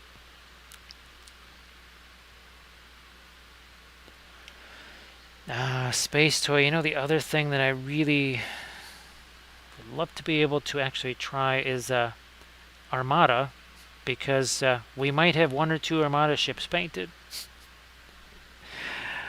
I think I've got, what, 5 different fleets? Now, they're not entire fleets. They're kind of partials. Still, I think even the Orcs would be playable, even if I think I only have 3 ships of theirs or something. Yeah, and of course, the other problem, and you know, right, Bithron, their Numenorians are hobbit-sized. Numenorians are supposed to be over 7 feet tall. These guys, they're height challenged. At least the GW ones.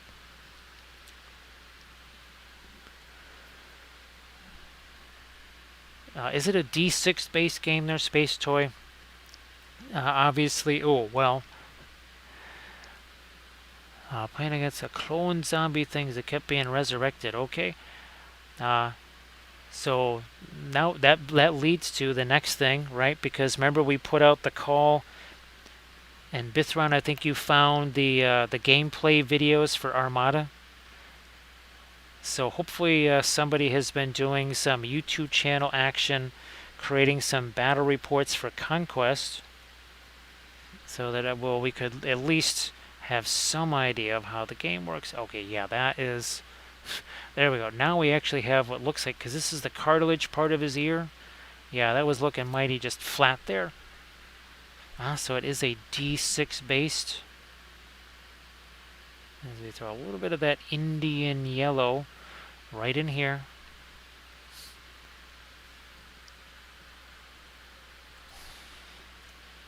I'm going to see if I can't get a little bit of this also over here.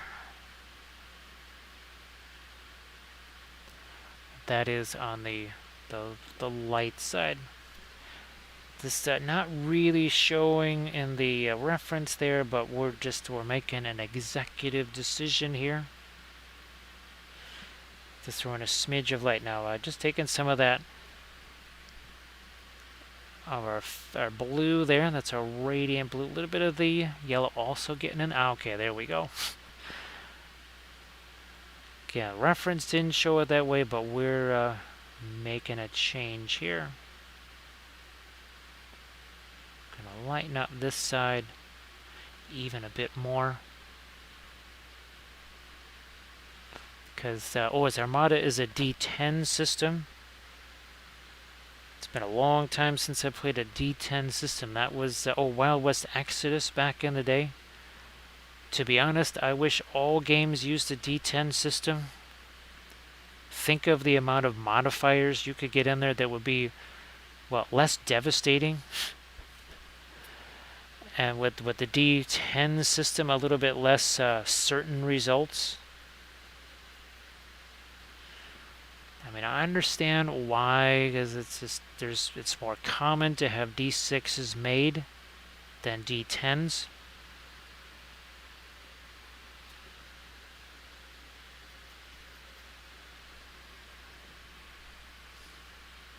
So now Bithron, I think I couldn't tell you where, and of course now it's been long enough that I don't know what the name of it is, but there is actually somebody doing that Kickstarter campaign, as I had some more lights over here, where you're combining some 3D printed terrain with basically foam stuff. So I think you're basically taking the foam to bulk out what you're not printing. Obviously printing mostly doors, specialty elements, like you and I talked about, the crenellations, those Gondor style crenellations, instead of trying to carve those a million times. Now a Proxon, making yourself a guide for a Proxon, that could cut down on some of the time. But yeah, but I wish I could just tell you offhand, but memory is not going to be doing really well during these pretty much until February, I think. Now again, this is interesting. It's almost got a greenish tint to it because it is brilliant yellow pale and some of the radiant blue. So it's kind of a grayish green color in effect. I'm going to throw a little bit more of my light on his fur here, but on this side again, on the right side, to show that the light again is coming from this direction. Thank you so much, Armored Wolf, for posting the links to the Patreon page. We did just post the latest video to the Patreon page today, and that's where we were trying those Green Stuff World dipping inks, but just the dipping inks, nothing else. And we wanted to see just how much could we paint with those, especially those lighter opaque ones, which ironically are sort of similar to the colors we've been using lately here, like our radiant blue. There's a color that's practically radiant blue, and it's semi-opaque even though it is an ink. For those that maybe remember the old Secret Weapon washes, and some of those were also lighter and opaque. Cotton Candy is the one that pops into my head first. So Kago, we insisted that somebody must have been posing nude for this. At least this guy was. But there was quite a bit of suggestion there.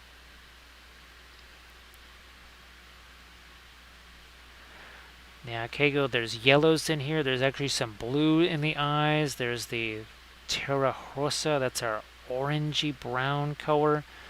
There's some green over here even. There's a purple. Got some blue there. There's a whole bunch of indigo on his snoot right there. Might even catch a few more dots up there. So it's not just along that part of his nose. So thank you so much, Bitrot, for the clips.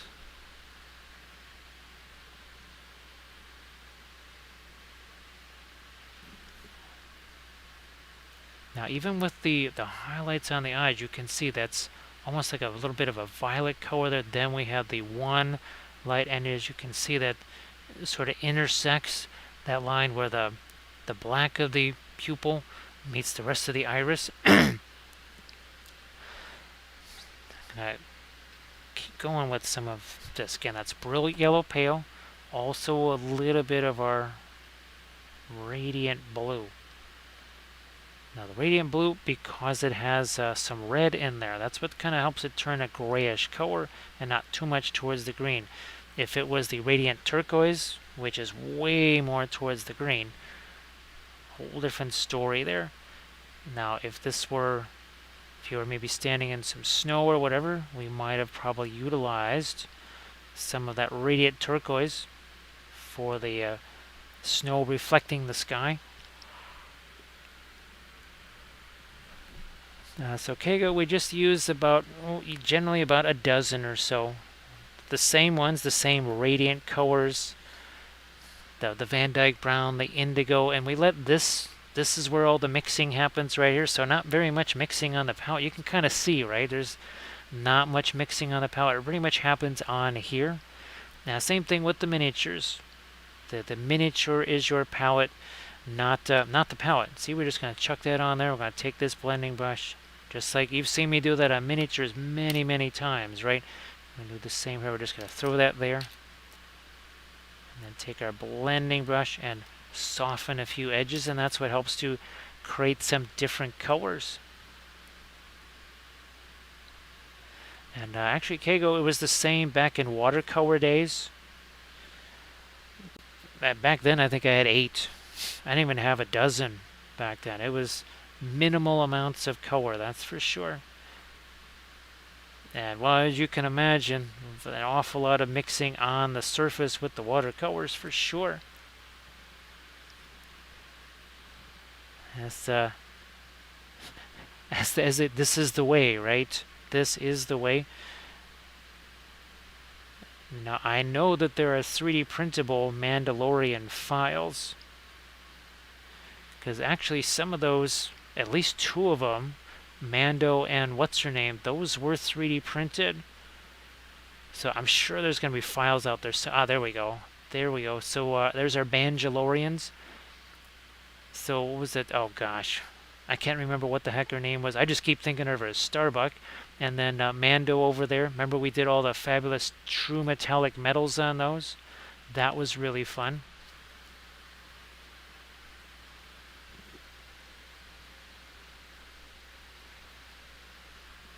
Now, so Kago, technically we do mix our own colors when we take the fluorescent, well, and the metallic paints, right? Our pigment powders, and do a little something like that. So we actually technically do make our own paint here. We have done that. Oh, no problem, Kago. No problem. It's and you can always. We used to look at Cool Mini or not. Sometimes, and there would sometimes be color schemes where maybe was it the best painted figure in the world? No, but sometimes it was actually more inventive than some of the other miniatures that were painted really nicely. And we said, oh, you know what, that is something we should try on one of our miniatures or something. So inspiration can be found just in so many ways, in so many places. I am going to throw a little bit of light right there, and then back over here again on the front of his nose, so that this stuff looks like it's flatter, right? Gotta flatten that out.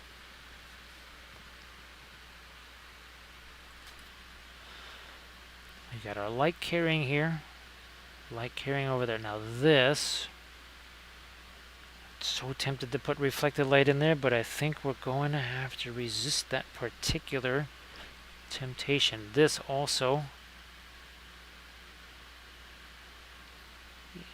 bingo. Okay, I'm trying to almost kind of set a shadow edge here, but this, see that little bit. Let me do another one. Let me do 1 or 2, maybe more here. Just something like this. So what does that do? That sets this further back. It's kind of like what we're doing with the ears up here. That pushes that further back. Now, there were several other folks that were streaming that I could have rated, but now that it's 2:39, I just looked and I said, holy smokes, there's nobody else that's streaming. Well, nobody that I follow anyways. So hopefully somebody knows of somebody that I don't follow that we can maybe try to raid here in a bit, mostly because I got to get some stuff prepped for Friday and Saturday. Who knows, it might even be Song of Ice and Fire stuff. Could be just about anything. Now throw in a couple more of my, like right there along the edge there, kind of bulks out that fur. So Warlander TV. Let me type that in and see what that might. Oh geez, Magical Hack. Okay, geez, we never had a chance to raid Magical Hack. Let me just type that in so I've got it lined up. There we go. All right. So thanks. Thanks so much. Appreciate that, Kago. And Bithron, thank you so much too. But wow, Magical Hack has raided us so many times. Now you know how it's going to go, Bithron. And of course, Kago. Magical Hack is going to raid us before I get a chance to raid them. So just, okay, that's good. Thanks, Kago. So, Arid, how are you doing? So, Arid, this has been really a blast. I got to tell you. Fortunately, I already have about 5 or 6 other wolf pictures saved. I have a really nifty picture of a black wolf that's saved up, so we can do that too. And again, also everybody please give Erican Wife that follow. Taking my fast matte white here, and of course this is thinned down, but yet see how it still covers? We got some fine wispy little hairs going on there.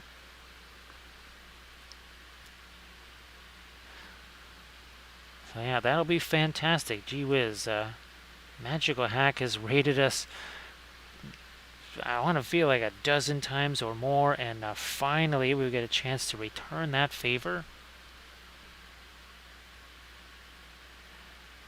Oh, and of course I want to get my pictures transferred here so that we can see if possible to maybe make an animation out of this. I don't know.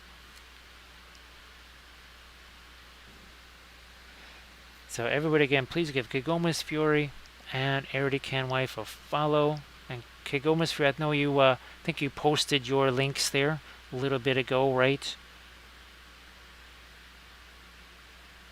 Now, Erid, I know you were streaming tonight. Will you be doing the streaming thing again tomorrow?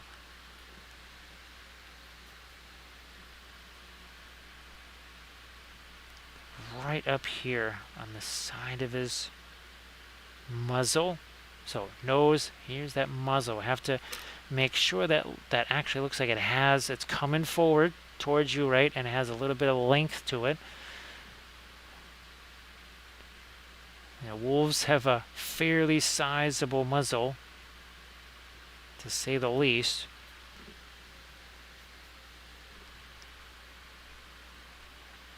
So stream Saturday night, because now I get with the relief, right, of not having to deal with a certain other thing. Hopefully game night, date night has I don't know, just a little bit more relaxing nature to it, because the that particular albatross has been discarded, fortunately. I'm just gonna, oh yeah, this is what I wanted to do. So we've got our whiskers here, not on this side, but on this side. This is always a fun thing to do, and it's tricky, but see, we have enough shadow built up there. We're gonna take this and go like that, and like maybe a little more. All right, so you can see we have the whiskers, right? They stand out a little bit more now. We might even do a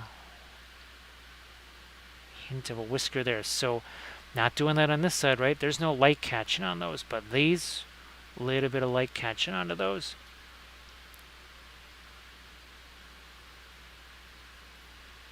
Let's see, at this point, probably watching anime and trying to figure out what to do for the 9th wedding anniversary on the 17th. Well, congratulations in advance, Erid.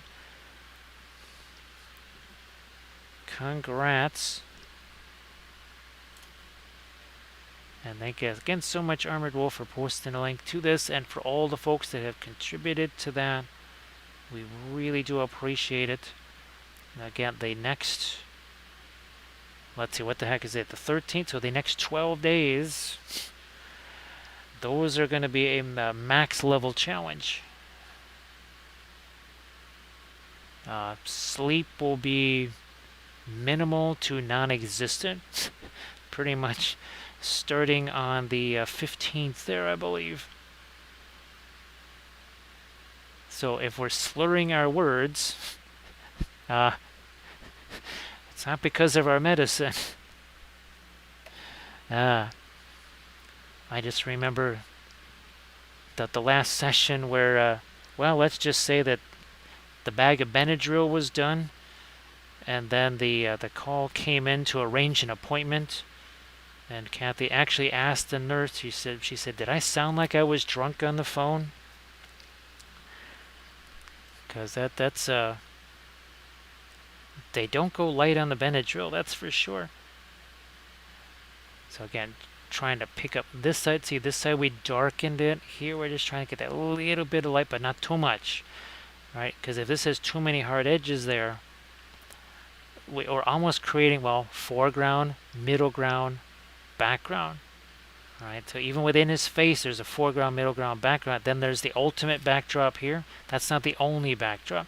Think of his ears, and this part of his fur is also part of the backdrop.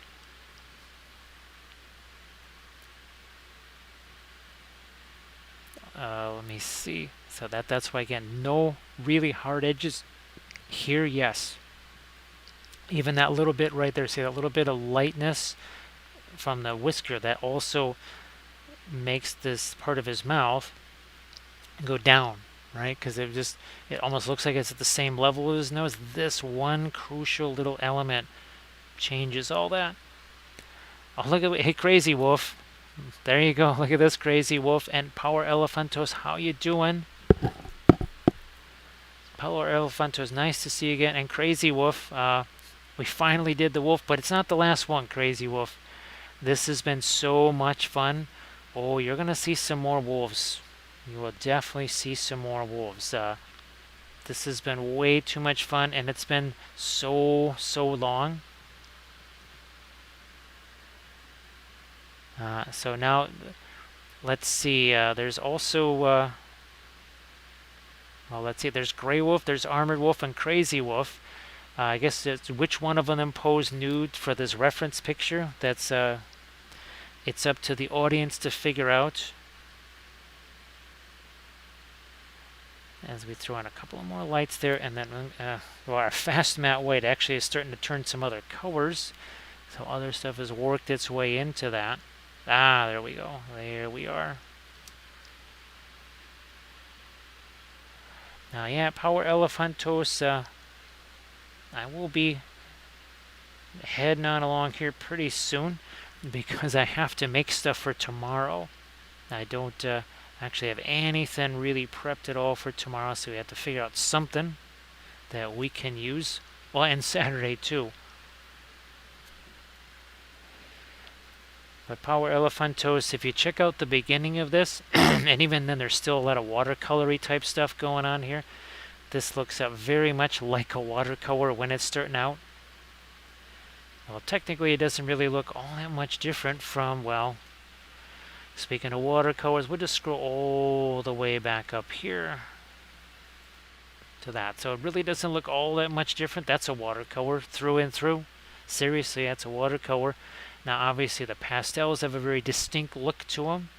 But even there, it's despite the texture of the paper. Now, that paper has a ton of texture on it because, well, that's how pastel paper works. Pastels, well, pastels and streaming do not go well together at all.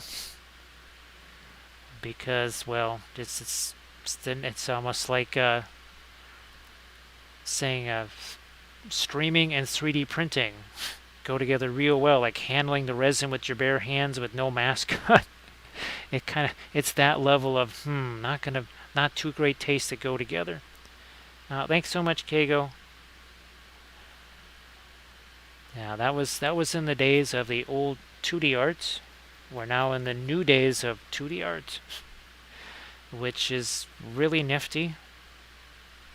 Who would have thought all these years later that streaming on Twitch was going to help bring back the 2D art after all this time? Like our September 11th stream, which I think had, oh, I know it had these, right? Where's our landscapes here? Let me see if yeah, those two.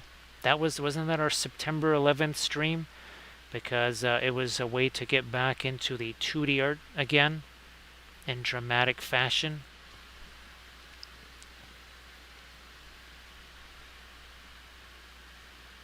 Now, I do have one of the motto writers printed out.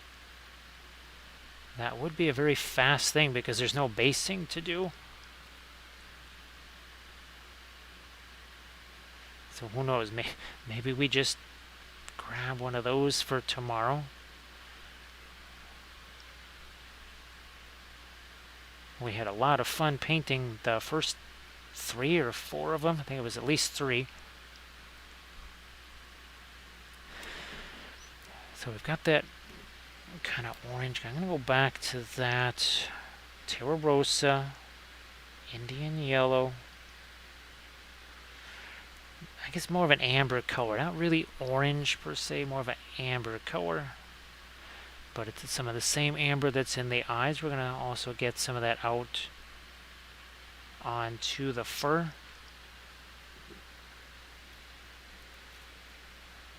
There you are.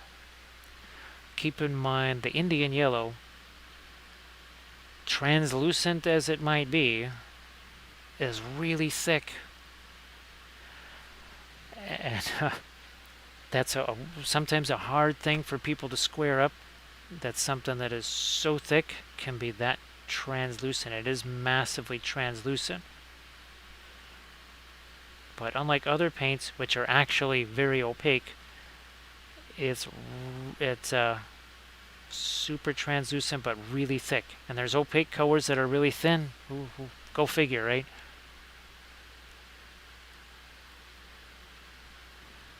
So Power Elephantos, it's definitely best to not have the texture on the miniatures, because obviously at full-scale human, being only roughly 1.125 inches tall, that texture is really going to interfere. So now the Stynylrez primer, it has micro tooth. Let's call it micro tooth or something like that. It has just a tiny bit of it. But yeah, otherwise you're probably not going to want that sort of texture on your miniatures there. But that's why the primer is really important, because there are other primers that are very, well, slick by comparison. And usually the Vallejo stuff was kind of a chief offender with that. That's why we stopped using the Vallejo stuff really fast, because that just had no tooth to it whatsoever. The Stynylrez definitely does. It makes it very, very usable.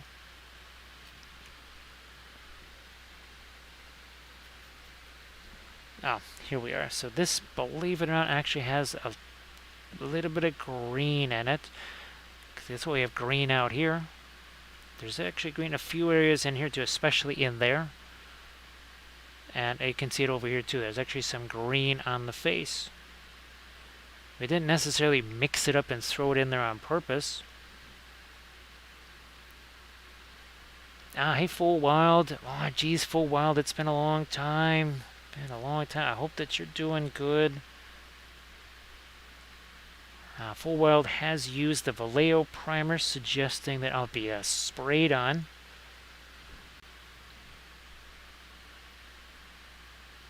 I remember we were just kind of surprised back in the day. I think because they were the first things that we saw that had primers that were different colors, like a blue primer and a reddish brown primer. We thought that was really nifty compared to what else was really out there.